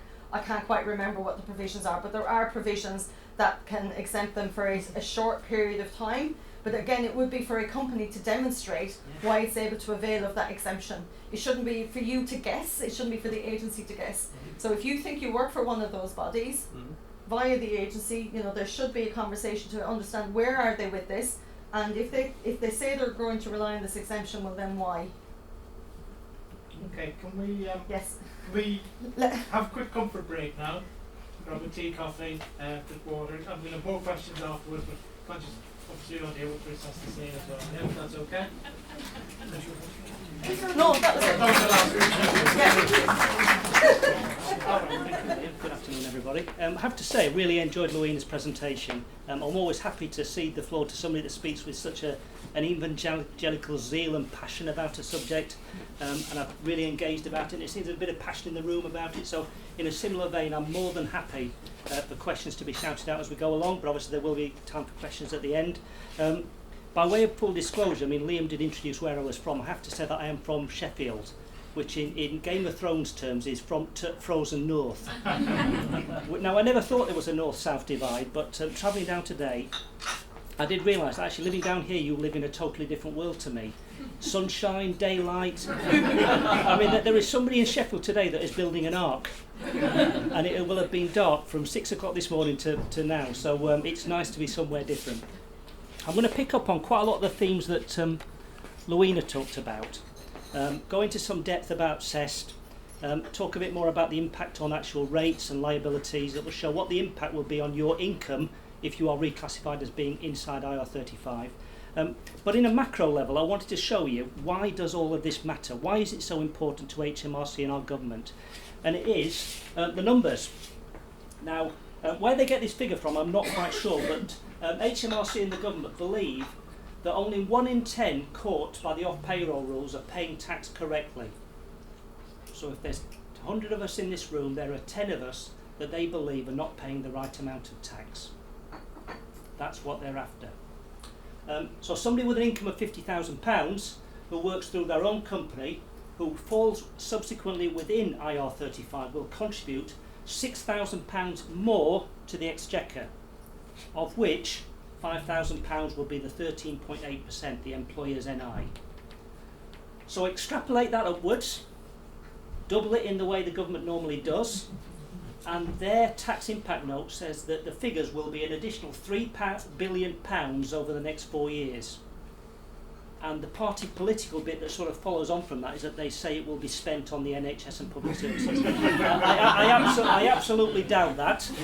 I have no doubt that that £3 billion will be spent on a new 50p piece for Brexit, or will be spent on election campaigns, but that's what they say.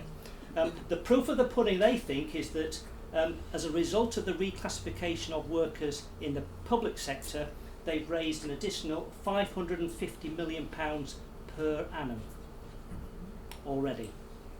So the figures are large, and that's why they are so interested in it. Drill down to the numbers at micro level, and Liam asked me to have a look at this, and he said if you were paid a daily rate of £100 and you do 37.5 hours per week for 44 weeks, then your total contracting fees will be £22,000. Now the round figure, so you can extrapolate it upwards to whatever you do earn, but it should give an indication of what the actual impact should be. So your current net monthly income will be 1581.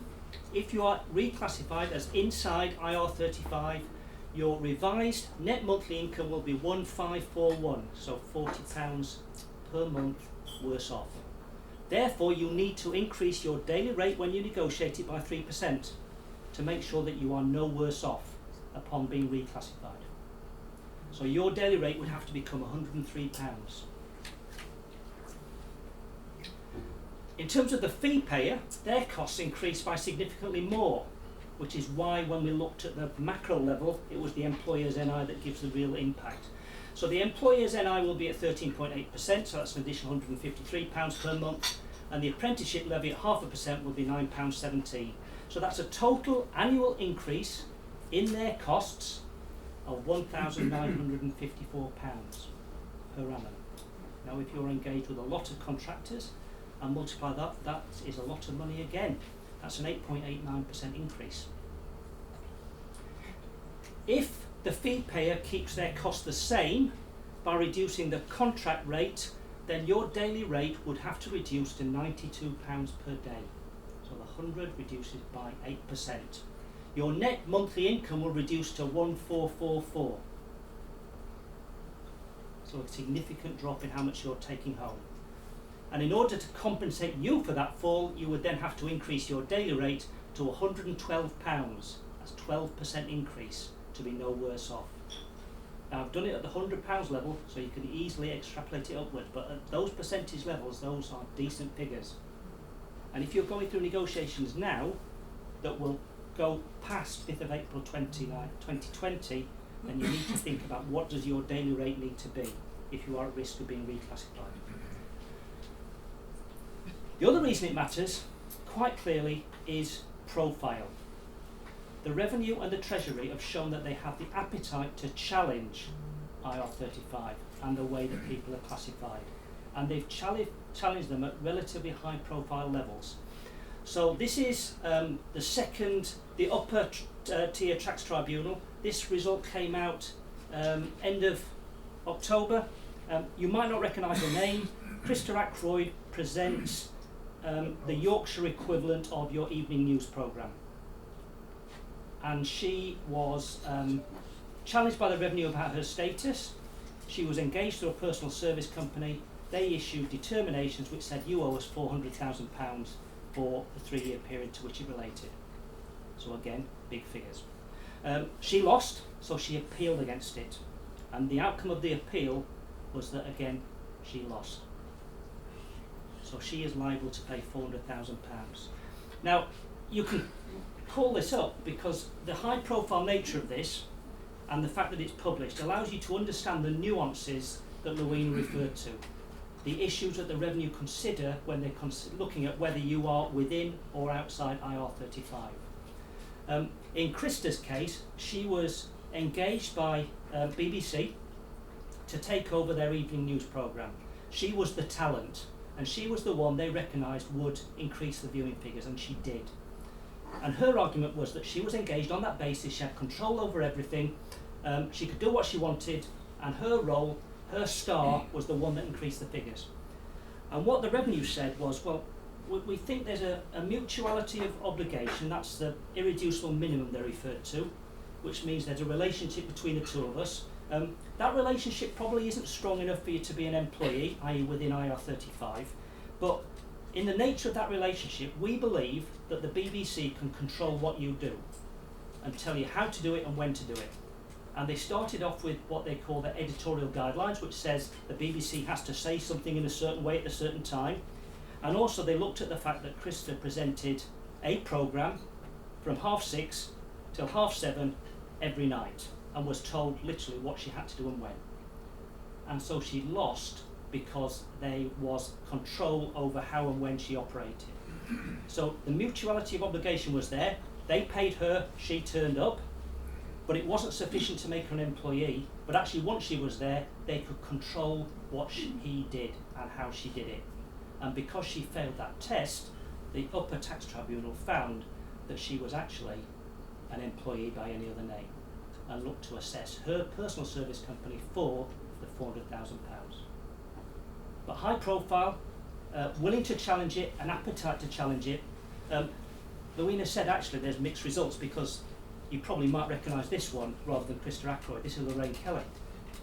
Lorraine Kelly had a contract from Albertel, which was her personal service company, owned 50-50 between her and her husband, which signed a contract with ITV to present Lorraine and whatever other daytime programme it is. And in this case, there was mutuality of obligation. She turned up, they paid her. But there was not the level of control. Lorraine was able to do what she wanted when. She was able to work for other people at other times under her control. She could interview who she wanted and how. And in the end, the Revenue accepted that ITV in this case were paying for the brand, the Lorraine brand. It wasn't for personal obligation undertaking the performance. It was the wider concept of Lorraine Kelly. Now, I'm at work when she's on, so I don't understand whether that's right or not, but that was the test. So there are mixed results, but they give you a flavour of the nuances that the Revenue are looking at when they're considering whether you are in or outside of IR35, and the nuances that people need to understand under the new rules when they're thinking about sending you the status determination. The third one that Lewina referred to was the BBC Three. Now I've said free the BBC Three because what the first tier tribunal said was it was clear that the BBC had forced these three presenters to be engaged through a personal service company. They had told them that's how you have to contract with us. And so because of that, bizarrely, the BBC said we're going to help you sort this out. and we might well help you make the settlement. It referred to Joanna Gosling, David Eads and Tim Wilcox. Not as high profile as Lorraine Kelly, not as high profile in my world, from Tut North, as Krista Ackroyd. However, it was a split decision, 2-1, and it was the casting vote that sort of spun it in the end. And in this case, what the revenue said was there were 3 real things that you need to consider when you were looking at IR35. One was the mutuality of obligation. That's the irreducible minimum in IR35 case law. It will exist wherever there is a contract, but is the mutuality of obligation such that it becomes a contract of service rather than a contract for service? And both Krista Ackroyd and Lorraine Kelly were down here. But where did the ultimate control derive? The control ethos. And in this case, the presenters could only work for the BBC. They weren't a brand, they weren't out there doing other things, they were told what they were going to do and how and when, so therefore they were under the control of the BBC. There was sufficient control in there. And they were obliged to provide the services personally.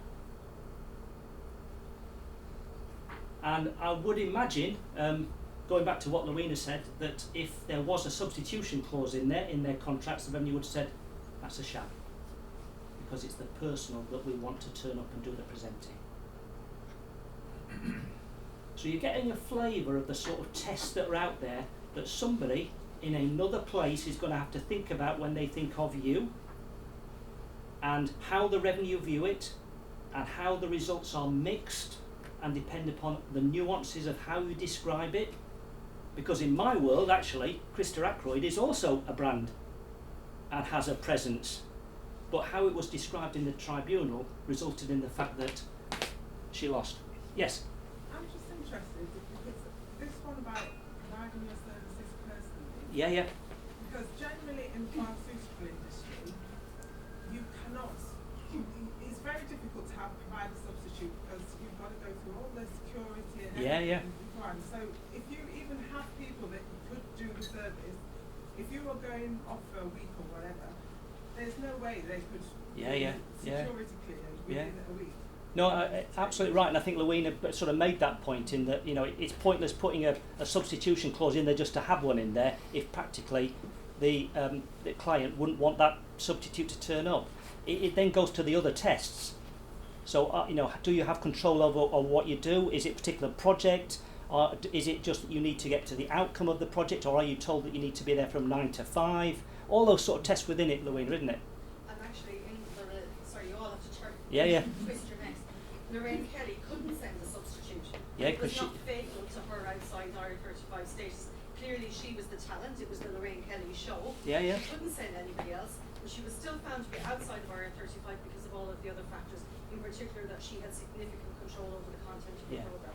So that's one example where a sham substitution clause, well, a substitution clause would have been identified clearly as a sham, but it was not fatal to her. So in your case, a substitution clause would be helpful, but in reality, you couldn't have a substitute because down to your expertise and knowledge of the project. So what if you had like a bank of people, for example? Like if you had a bank of people, for example, in that particular scenario, so I don't know, maybe you do the same thing and a group of us get together, you have like some It's a good question. how would that work? Where I rest on that one is about the sort of commercial reality of what you're trying to. Where is the financial risk? I think is quite a big test. So you've got a bank of people that probably could fit into this relationship, this project. If you're not there, somebody else could come and help out. Can the end client engage directly with that person, or is it down to you to say, well, actually, I'm going to pay that person to turn up and do my work for a 2-week period whilst I'm away, and if it's performed badly, then it's down to me to correct it. I've got to pay that individual. That then is the true sort of financial risk of a substitution clause that works in reality. If it's just that there's a bank of people and the pharma company knows that those bank of people exist and they say, well, actually, you can't come in this week, so we're going to pay that person over there, then I'm not sure that's substitution.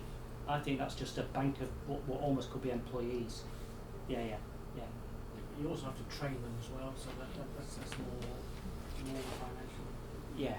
I mean, cost. I mean, we'll come on to more of this, but these sort of discussions just show the nuances of the sort of world of IR35, and the different ways you can explain it and describe it, and how that will influence what the final answer is. And I'll come back to that when we work through some of the examples about CEST. I think when the public sector changes happened, we did see evidence of blanket reclassifications. What we didn't see with our client base was any activity by the revenue going back to investigate earlier years of people that are being reclassified. So I understand Lewina's position about the risk, and the revenue might argue that it's criminal or fraudulent activity, but I didn't see any evidence on the public sector side. I would trust it's not going to happen on the private sector side. I rest on what the Treasury statement's going to say. I'll come back to the fact that the IR35 tests haven't changed. What we're talking about today is not a change in the rules. These rules have been here since 2000, and you should always have been thinking about these rules. This is about how you administer it and where the financial risk falls. These rules have always been there. They've not changed. Barclays have already announced that they won't use, wrong terminology, that would have failed.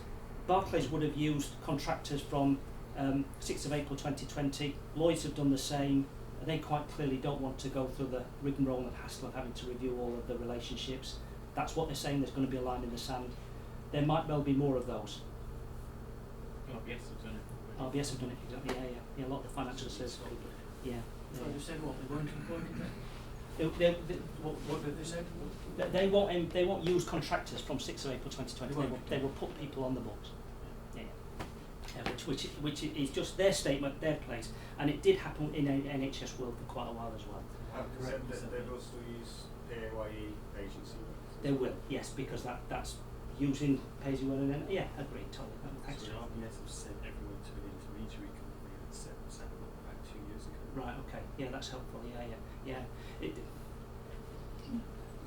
One thing I will say before we nip on to the next bit, and Lewina was absolutely right on this, is the credibility of some of the umbrella companies is pretty tainted for me. Some of the schemes that have been around, some of these statements that you can have 85% of your earnings are wrong, are flawed. The disguised remuneration rules are in to stop that. The loan charge is in there to stop that. The spotlights on the revenue website are there to say you shouldn't do it.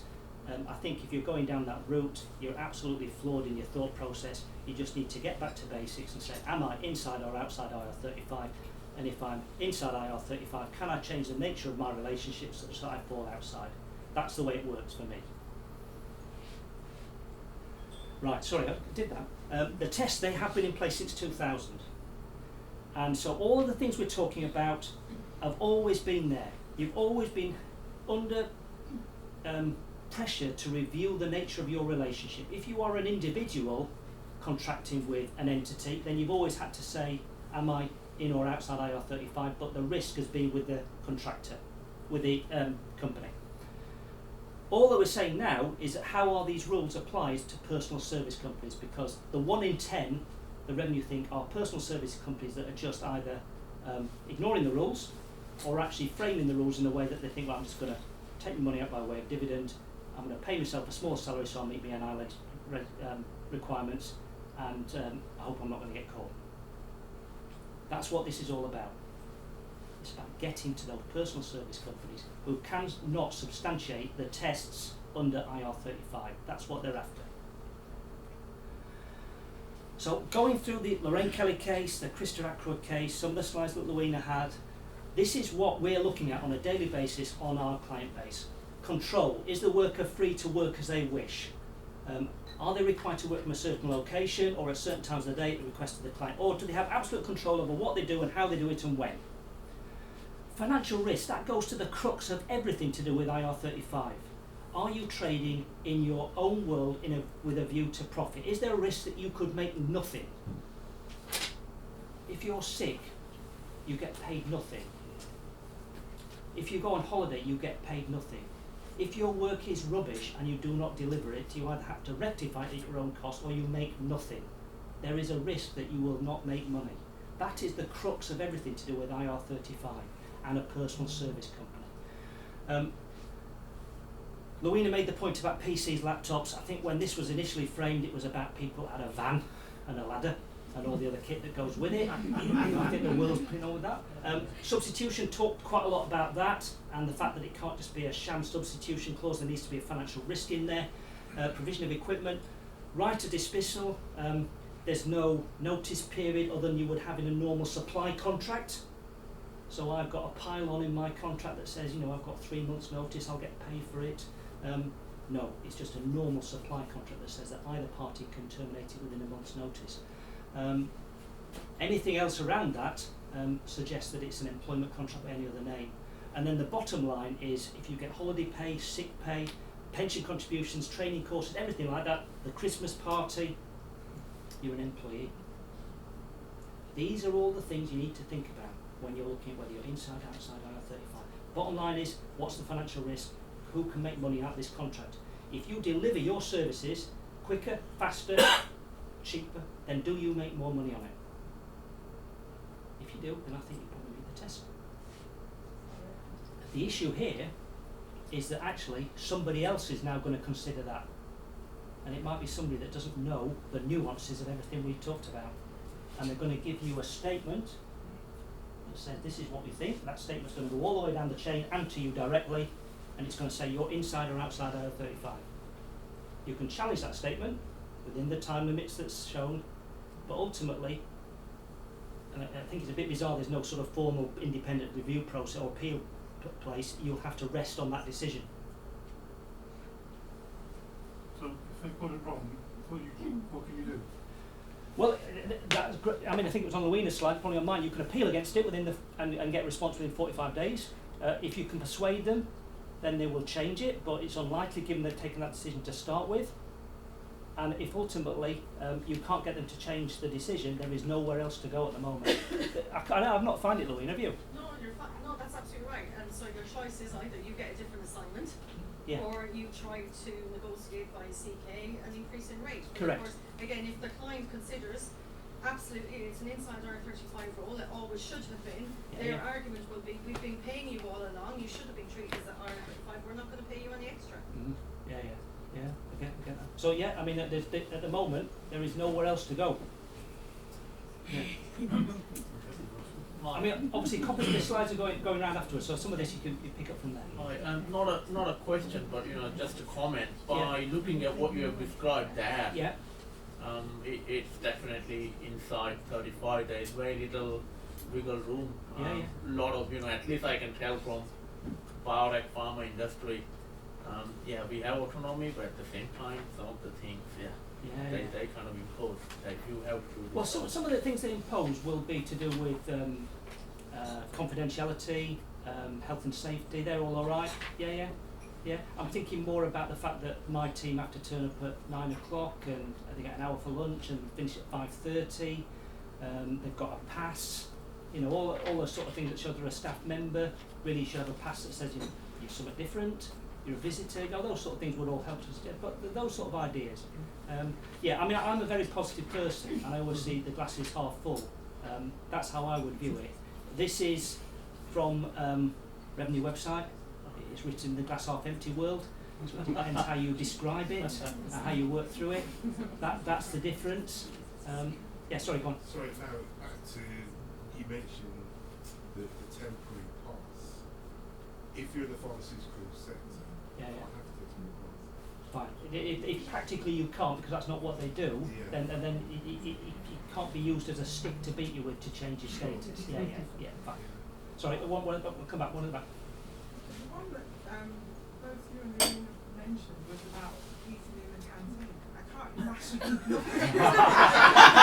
It's funny that you say that. Sorry. Oh, you'll keep going. Yeah, you're good. Because I haven't talked enough already, Chris. No, you're fine. It might sound really funny, but interesting. I've been told, for example, in the automotive sector, that there is a very clear distinction between people who are employees and who are contractors. And for example, that contractors are absolutely not allowed in the canteen, or even if they are, they're not allowed to subsidise meals. Now, I was a temp many years ago in a law firm, and I had access to a great canteen, at really good subsidised rates. But I was always very clear I was a temp. But nobody asked me to prove it. But there are some sectors where it's a very clear delineation. I suppose maybe because of trade unions or something, I don't know, but there is a reason that they like to differentiate. But if you've got full access and you get the full subsidy, just as anybody else, and you go and eat at the same time, then I think you're along the employee line, and then obviously you get your Christmas card off them all because they all love you because you've been there for years, and it's Christmas. And I think you don't get holiday pay, you don't get sick pay, but if you have a subsidised meal, they'll get you for that. Well, it's just an indication of the relationship. I mean, Lewina made the point you have to look at it in the round. Yeah, there isn't one thing that'll kill you, but a build-up of them will. Yeah. But it's about looking at the relationship in the round and the financial risk and who's doing what and who controls it. Yeah. So it's just an indication. Working 9 to 5. Well, I mean, it might be that 9 to 5 is because they haven't got access to the office other than through 9 to 5. But I suppose if my staff don't turn up 9 to 5, I'd like to know why they've not turned up at 9 to 5.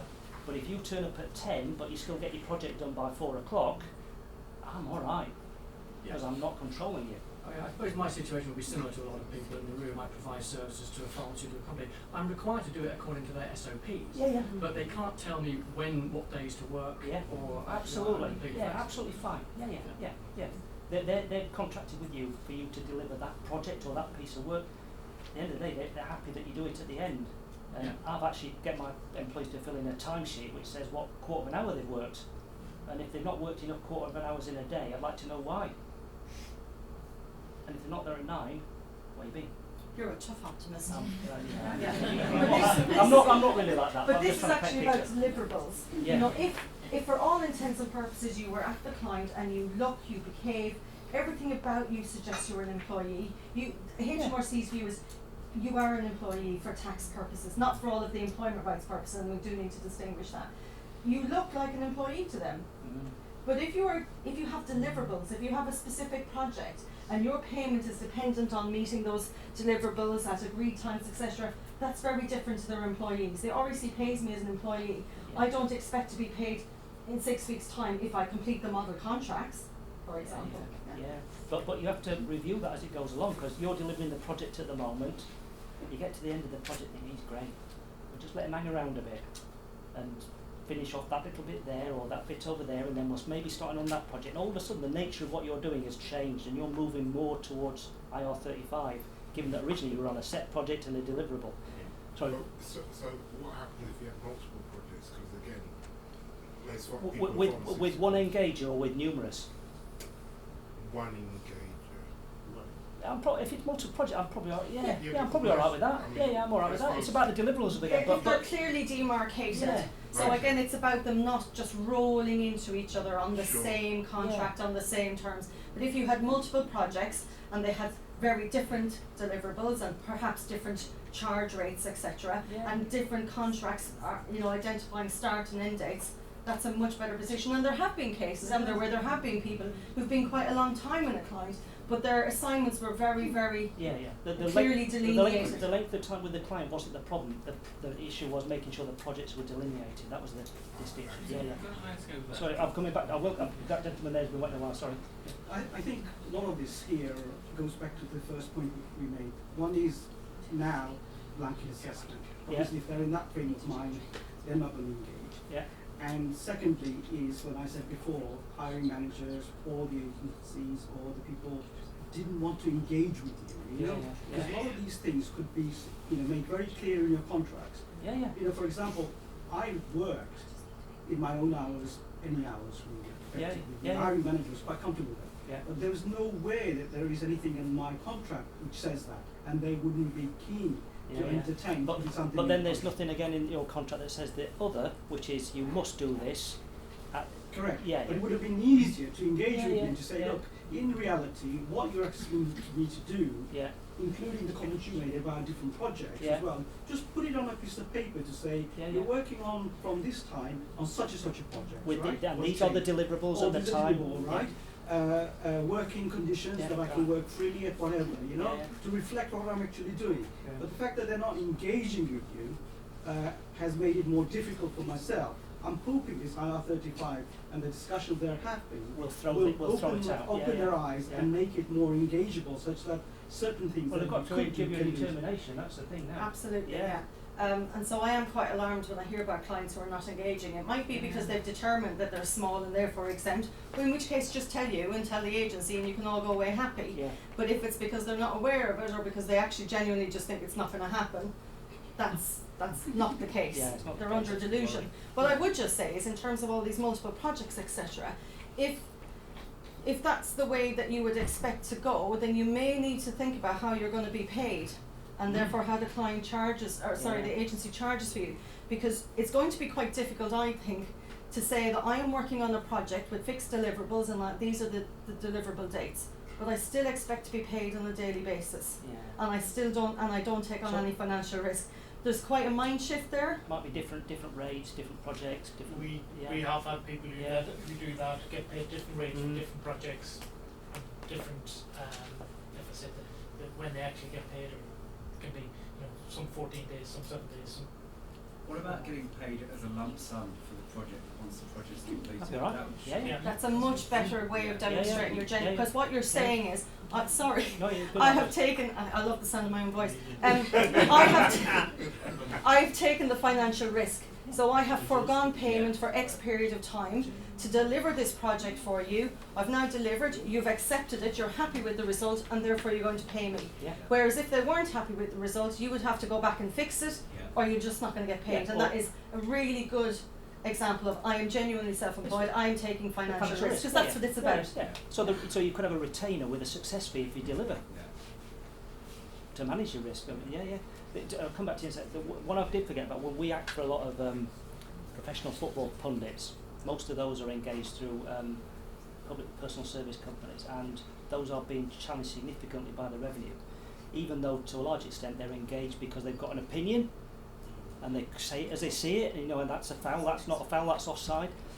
But again, the revenue are trying to argue that because they've got an earpiece that says you must speak now, and we're just about to go to a break, and there's an advert coming from Sky or whatever it might be, that's deemed to be control, even though they're purely on giving an opinion due to their level of expertise and their profile.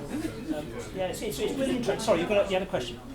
Yeah, I was wanting to go back to that shifting contracts or shifting projects. Yeah. Because if a project comes to an end and the client wishes you to move on to another one, would you recommend going to your agency and saying, Chris, I'm going to shift on to a new contract and cancel that? Absolutely. Are you geared up for that? You can turn contracts around. In fact, I would say it's absolutely essential that one contract is terminated properly and another is it starts properly on a new contract, but with a new determination.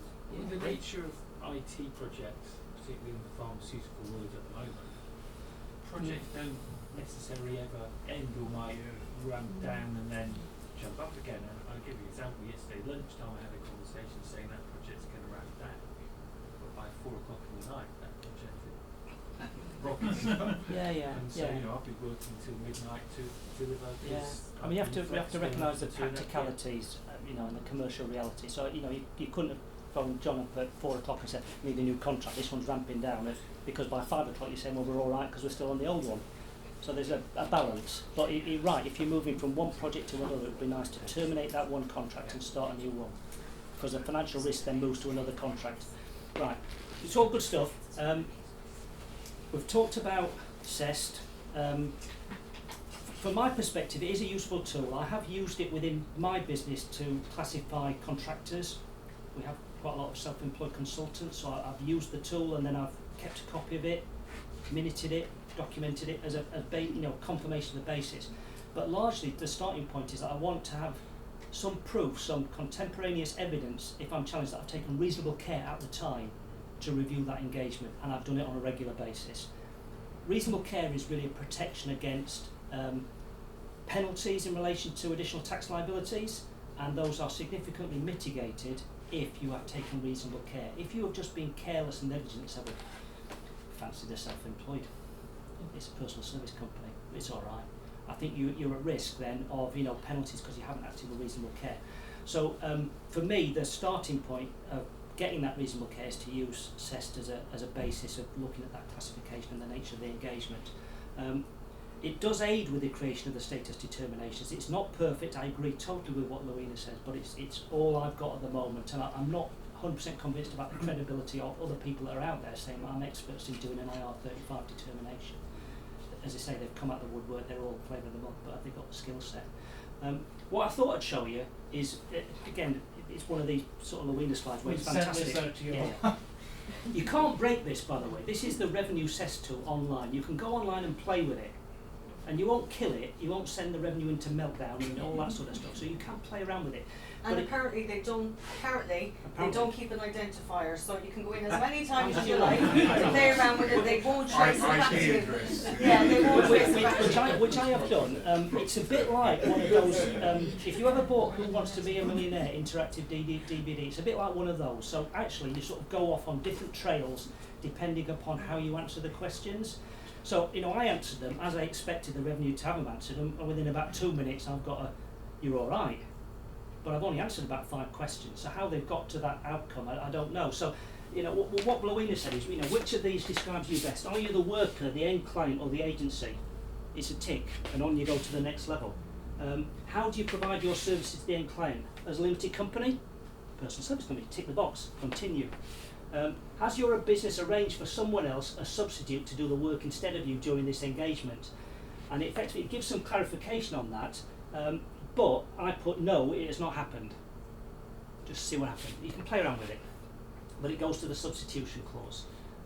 If your business sent someone else to do the work, a sub, and they met all the necessary criteria, would the end client ever reject them? I put yes, the end client has the right to reject a sub for any reason, including if it would negatively impact the work. So obviously actually they could turn it down. Can the end client move you to a different task than you originally agreed to? So they came to you and said, the project, could you say, I'm not interested? And actually that's a really great test of your financial risk. If you can say to them, I'm not bothered about this one, I'm going to work for somebody else. Once you start the engagement, does the end client have the right to decide how the work is done? So can you do what you want and when you want and how you want it, or are they telling you what time and when? No, the end client cannot decide how the work needs to be done because it's a highly skilled role. Back to the one at the back. The intermediaries legislation does not apply to this engagement. So I've only answered 5 questions and I'm outside IR35. I think I went back and changed one of the answers and it did apply. So it doesn't take much to move from one to the other. But if you're concerned about your status and the fact that you want to engage with your end company, play around with it as you understand it and start to work through it and print it off at the end as your test of how you viewed your status, because you can use it as a basis then for the conversation when the determination comes down. So it's not ideal, and as I say, it does depend how you answer where you end up, but it will give you a flavour of bits that we've talked about. Right, the way forward. Lewina's last slide was a great one about what you need to do, so I haven't replicated it, but for me, I think status determination statements will be on their way. I think this bit of legislation is coming. I think there is an appetite from the Treasury and the Revenue to put it in place because they think the rules are as they always were, it's just how you administer those rules. I think we need to be clear that this is a case of being able to appeal against the determination if you don't agree with it, but then there's the problem about what if you never reach agreement. Rate negotiation if you are reclassified. I've sort of showed you the impact on your earnings if you are reclassified, if you don't renegotiate your rate. And then the final thing, which is an interesting one, is that if you have a personal service company where you have been engaged for a number of years and you've built up your reserves, but from 6th of April 2020 you are reclassified, then what were you going to do with your personal service company? And actually what you can do at that stage is you can liquidate it. And because it's your personal service company, you own the shares, you can receive the proceeds of those reserves as a capital gains tax receipt, which actually is only taxable at 10%. So that's not a bad little way of sort of removing the value out of your personal service company. You've got to be careful that you don't 2 days later go and form another one, because that's called phoenixism, so the Revenue aren't happy with that. But if you have been reclassified and you're on a sort of inside IR35 contract where you're having pay-as-you-earn and then are deducted, then there's no reason why actually you couldn't cease your personal service company and realise the proceeds. And would that have to, if you're going to take that action, you do that before the 6th of April 2020? No, you can do it after. You can do it after. In Would fact, you that probably. not then raise kind of a bit of a flag? I'm not sure they're that joined up. They're not. They're not joined up at all, so I don't think the connection and the benefit of doing it after 6th of April is it moves the capital gain into a next tax year. You could probably do a bit in both tax years actually and have 2 personal allowances and you pay 10% on the rest, so you can get around it. Can you still leave the company dormant for many years and not have to pay? No, you can't. No, because you can leave it there dormant, and leave the reserves in there, and you can leave it there for forever, however long you want. But when you do that liquidation, it's not a trading company when you bring the money out. And so when you bring the money out, it's taxed to a capital gains tax, yes, but at a higher rate, 20%, because you're not benefiting from what we call entrepreneurs' relief. So you can leave it there and defer that second tax charge, but you pay a higher capital gains tax at the end. So you're better opening and closing if you go. Yeah. Sorry, yeah. I found out recently that the entrepreneur relief tax thing changed at the beginning of this year, so it's harder to do it now. Right. You have to employ somebody to do it for you, and they take a big cut of the money, and etc. So I was worried that this would trigger. So that's an interesting dynamic about how people sort of get a message out to the marketplace, which actually isn't quite true. Right. So the rules for entrepreneurs relief haven't really changed. You have to own more than 5% of the company, and you have to have owned it for more than 2 years. It used to be 1 year, but it's now 2. There is a facility that allows you to informally wind up a company yourself and take the money out and pay capital gains tax on it, but only if the reserves are less than £25,000, so relatively small.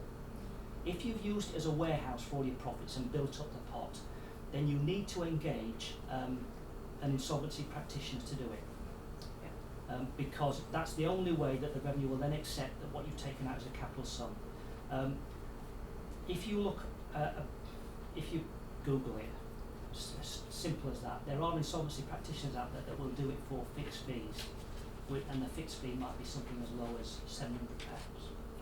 Okay. Yeah. If you do liquidate your personal service company, can the Inland Revenue take retrospective IR35 action against that company and against you as an individual director? Could you as an individual, couldn't They could. Yeah, okay. It's in right. I think the risk of that is very, very limited, and the reason I say that is, firstly, the revenue aren't joined up enough to realise what's going on. They are. No, seriously, they are not. We've talked about if the reclassification happens on the 6th of April, then there's a sort of revenue view that they're not going to look at, take on board Louisa's risk warning. But for me, I think you'll be all right. And then the principle of a formal liquidation is the liquidator has to write to the revenue and say, are you okay that this company has paid all its tax? And the revenue will write back and say, yes, they have, it's shut. So once it's done by a formal liquidator, they cannot come back to you. That's it, done. Isn't that communication with them, though, a bit of a trigger to say, No, we need to ask some questions? No, I think, no, not at all. Different departments, No, I don't think it is. Different departments, and their issue will be more about whether it's a qualified company for entrepreneurs relief, because you're getting a 10% tax charge. Right. And as long as it's a trading company, it was, because it was yours and you were the consultant in it, as long as you've owned the shares for more than 2 years and you've owned more than 5%, you tick all the boxes. It's a very, very common way of doing it. What the revenue don't like is somebody doing it and then doing it again and then doing it again. Oh, just open up a new company. Yeah. doing the same thing. Yeah, because it's called Phoenix. So that's the issue with it. And Lewina put a disclaimer at the start. I'll put mine at the end, just to top and tail it. Yeah. Thank you very much, guys. Anybody any other questions? Yeah. So mention increasing rates to get the same Net tax position. Yeah. But my position, I live far further north than you, because you can tell by my Scottish accent, and I've got a picture of Nicola Sturgeon above my fireplace. And therefore, I can charge my travel and accommodation to come down to Cambridge to work. Yeah. If I was deemed inside IR35 and then was paid through an umbrella company, I couldn't do that. Correct. Can't do it. Yeah. And therefore. Yeah, so the rate negotiation would have to reflect the fact that if you were paid that, you'd be taxed on it. Yeah. Yeah. So it's almost so like the goes impact, hopefully everyone in this room is far, far greater than that. If in those instances with the travel, I mean, you're coming a long way. Which Yeah. is great from a outside IR35 perspective, because there's a lot of risk to myself. Yeah, so at the moment you can charge it, but if you were reclassified, then the only way to leave you in the same position would be to gross it up to leave you with the net same output. Yeah, I agree. There were a couple of interesting questions about the practicalities about notice of coding. I think what the revenue's view is that they're only asking you to do what a normal individual would do who had multiple employments. So if I go and get a new job with somebody, I have to apply for a notice of coding. That notice of coding will give me my personal allowance. If I'm then allowed to go and work for Tesco stacking shelves at night, then I get another notice of coding, but I've not got another personal allowance, and it just flows like that. Then what happens if you've still got something in your personal service company that is an assignment that's outside IR35, then obviously when you take your dividends out and do your self-assessment, you're not going to have any personal allowance. That's how I would see it working. How you practically get to the notice of coding, given that it's somebody else that's deducting the pay-as-you-earn and NI, I think the solution is the agency or CK doing your payroll, I think. Because then you're on the books and you've got your notice of coding. Yeah. We did ask you to send in some questions, and I think most of them have been answered, but there's a couple here that I thought I'd ask you, get your thoughts on it. One is with everything that's going on with whether we've got whoever's going to be in power, and I have another question to ask about that, particularly in relation to entrepreneurs' relief, because what happens if Jeremy Mr. Corbyn gets in? Obviously, he's talking about changing that straight away, isn't he? Yeah. Released to Scotland. Yeah. Boris Johnson also said business a few months ago. So I'll pick up the entrepreneurs' relief point because it's an interesting one. I think entrepreneurs' relief is under scrutiny, whichever of the political parties are in power. It's significantly under scrutiny under a Labour, Corbyn, McDonnell sort of axis. Because there's a massive discrepancy between CGT rates and income tax rates, and that would be an really easy way of filling the exchequer. However, I am long enough in the tooth, and I've been in tax long enough to know that there's always been a relief for entrepreneurs that are winding up their company. It was originally retirement relief, okay. It then became tape relief. It was tape relief for about 15 years, and then it was entrepreneurs relief. And I think they will always look to assist true entrepreneurs who are realising their capital value. So it might not be called entrepreneurs relief, it might not be as generous, but it'll still be there. Okay. And following on from that, a few questions we had. Is this going to happen in April next year, or do you think it'll be the year after? May it get put back? well, look, I mean, they've already delayed it as far as they're concerned from October 2018 to April 2020. Yeah. The clock that was supposedly so generous is rapidly ticking down, and those of us who are advisors are really unhappy about that, because we've got calendars in order to talk to you and advise on that, and we are going to be down to the wire. And I think, as Chris said, there is appetite in Treasury and HMRC for this. I think irrespective of what flavour of government we've got. That's not to say that organisations won't be lobbying for a further delay, because, as I said, for example, they're not going to talk to us now for the next 6 weeks because they're in Purda. That's really, really unhelpful. But I'm just not confident that that's going to be sufficient reason. They're going to say, well, actually what they've said to us is, agencies, contractors have already heard of this in the public sector, they should know what they're doing, therefore just get on with it. Yeah. It's quite an unsympathetic response. The draft legislation is there, you can go and read it. It just hasn't had any section, we weren't ready, were they? Yeah, agreed. But that's why they're saying that they're tweaking a few things, but we've had the draft legislation since July, and so 90% of what we're expecting is there, so you know what to do. Okay, my favourite question. This three times we were asked this. Chris, you can answer this one. Okay. How do we stay under HMRC's radar? I think Lewina answered it, and you can't. I mean, the best way to stay under the radar is to be compliant. Make sure your returns are filed on time, in the right way, in the right place. And that's the way that you don't get a flag on your system. However, the industry, pharma, life sciences, all of those are definitely on the revenue's radar. There's nothing else you can do to stay under. What you need to do is to get back to IR35 rules, work through them, make sure you understand the nuances, and make sure that your engagement is such that it ticks that box. Okay. Most of the other questions were relating to the substitution clause. I think they've probably been answered. If anybody else has any other specifics about it. I have a question about why do you think that pharma life sciences is such an area that there's such an interest? I don't know, maybe because it's a very high user of contractors. Yeah, volume. Yeah, volume. At high rates. Yeah. So money. Yeah. Yeah. And that's how the government works. You know, that the tax impact notes are meant to show what is the benefit to the Exchequer over what period. That's what the bottom of the note says. Yeah. I see that Chris has put his personal email on that. That's fantastic. I haven't. And although we've handed out 2 fact sheets that we have prepared that CK can use with contractors and clients, I'm not in a position to respond to personal emails from members. So one for capacity, but also I'm not. You're our member. Absolutely. But you know, if you've got questions, if you've got any questions, come to us. Come to them, find and out. then at some point we will try and answer them for you. Yeah. Absolutely. Sure, we've always been friendlier up north. Well, you've got a whole team of people between 9 and 5 that you can dictate to what they do. I've got complete autonomy. Absolutely. Good comment. Yeah. Okay. Has anybody else got any other questions or any points to like raise? Go. Given what we've heard, do you think the contracting sales force in the pharma and life sciences is going to shrink?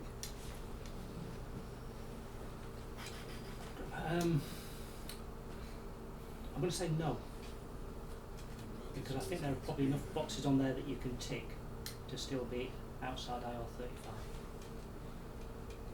I think one of the things that we have seen is it'll change slightly. We're starting to see a lot more statement of work type projects coming through. And I think the type of employment is going to change. Don't say that word, by the way. Yes. Sorry. Okay. Yeah. I'm old school. I've been doing it for too long. See. But you know, statement of work has come in and it's growing at pace, and it will continue to do so. Which is very much project based for a set amount. But can I just say something on statement of work? Because actually I forgot to mention on my slides. Statement of work is just a label, and I would really urge agencies and contractors, etc., about being very careful about just taking an existing contract and relabeling it statement of work. A statement of work is genuinely, I am undertaking a piece of work for a fixed price. There are deliverables. I am doing a different service. It's not recruitment with just another label on it, because we've got lots of agency members who are very interested in statement of work, but if they simply take what they're doing now, which is supplying contractors, and relabel it statement of work, HMRC are actually going to assume it's recruitment. And you're going to have to prove the opposite. Absolutely. So again, any contractors who are thinking of setting up consultancies, etc., you need very distinct legal advice on this. And I would say also that the insurance on statement of work is much more expensive than insurance on recruitment. Yes, it is. Yeah. It is very much. So if you've got clients who want you to do statement of work, clients are going to have to pay for a higher premium of insurance. Can I just add to that as well, that I think most of the people who are contractors and not clients, and thank you to the clients that have come, but we all have a responsibility, I think, for letting the hiring managers or the clients knowing about actually there is the opportunity to do things on a milestones delivery type basis. You know, if you're concerned about that and you are genuinely willing to take that risk, that you can deliver something by a certain time frame, and making sure that they're aware that actually that's an option for them. Because at the moment I don't think they know. I mean, coming down to your point, why hiring managers aware of it, I don't think they know it's even an option. So making sure that you're talking to them as well, and making them aware that actually that's something I'd be willing to consider doing, educating that that's something that the market would be willing to do. Okay. Oh. Last question, should we say? Because Lewina's got to train the catch. Just do that umbrella companies. When you say, it's probably a very naive question, but they're not regulated, what exactly does that mean? I mean, whether or not it's, I know you're saying about the kind of shady ones that come in and not bring in the world, but how do you define a regulated? So recruitment businesses actually have a number of pieces of legislation to comply with. There is a regulatory body called the Employment Agency Standards Inspectorate, which is part of the Department of Business, to check their compliance with the rules, etc. Yeah. There is no similar piece of legislation for umbrellas, and there is no similar authority that looks at them. At the REC, we've been lobbying for a very long time for umbrellas to be regulated under what we call the conduct regulations, and these are the framework of regulations that all our agencies have to deal with. Bizarrely, at the moment, umbrellas are treated as corporate work seekers, so they're actually treated as in the same position as you. And it's not seen as a business-to-business relationship. And I think this is because of when those pieces of that legislation was drafted back in 2003. There were very few umbrellas around. Mostly when they were drafting those, they were thinking about you and your personal service companies. But at the moment, umbrellas are treated as work seekers, and it's not seen as a business-to-business relationship with agencies. They're not regulated. They don't have a particular piece of legislation to follow, and there's no authority to look at them. We've been lobbying. The Department of Business have accepted they need to move with the times. It was all part of the Matthew Taylor Good Work Plan that they need to do this. But unfortunately, with everything else going on in this country, it's just not on the priority list. So that's why I'm saying anybody go home and I could set up an umbrella company because there's no definition. But the issue what we say to agencies, would you really trust your contractor payroll to an entity that has literally set up overnight, has no trading history? You are relying on them. You're going to pay them, but you're relying on them to pay your contractors. But there is this small group that are trying to improve standards. It's not a government priority, no. Hi. But this is absolutely the last one because you've got to drive to Sheffield and I have to get to South London. In terms of the agency, CK, how much experience and how much success have you had in changing rates? For the client, with the clients, they're loath to change them. They're loath to change them. However, it'll be interesting to see what happens as we get nearer the date, because they will have done hopefully they'll have done their assessment of the roles, and particularly with the large pharma that we're speaking to, they realise something is going to have to give. The slight difference is when it happened in the public sector, a lot of people were able to say, well, I'm actually going to move into the private sector. So it's coming in across the board, so everybody's going to be in the same boat. We will always try and negotiate, but I don't think we're going to get the flow back, to be honest with you. Okay. I'd like to thank Chris and Lewina. I hope you found it informative and useful. We will be getting all the information out to you.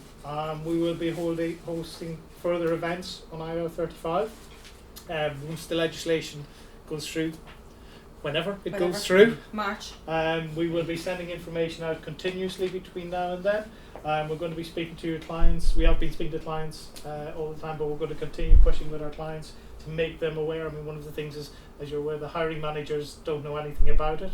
We're dealing with HR, we're dealing with purchasing, who are actually aware of what's going on, and they know there are changes coming on board. Once we've got information for them, we will let you know more about it.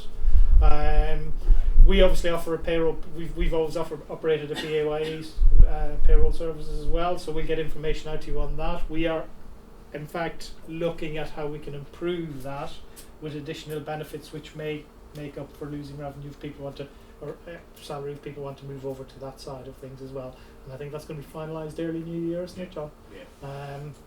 I'd like to thank you all for coming along. I'd like to thank Chris. Thank Lewina. It's been very informative. I hope you found it so. Unfortunately, I can't say it's like, oh great, we've made life a lot easier. Need to have a drink now. Yeah. It is what it is. We will try and keep everybody as informed as possible, and I hope you found it useful. Thank you very much.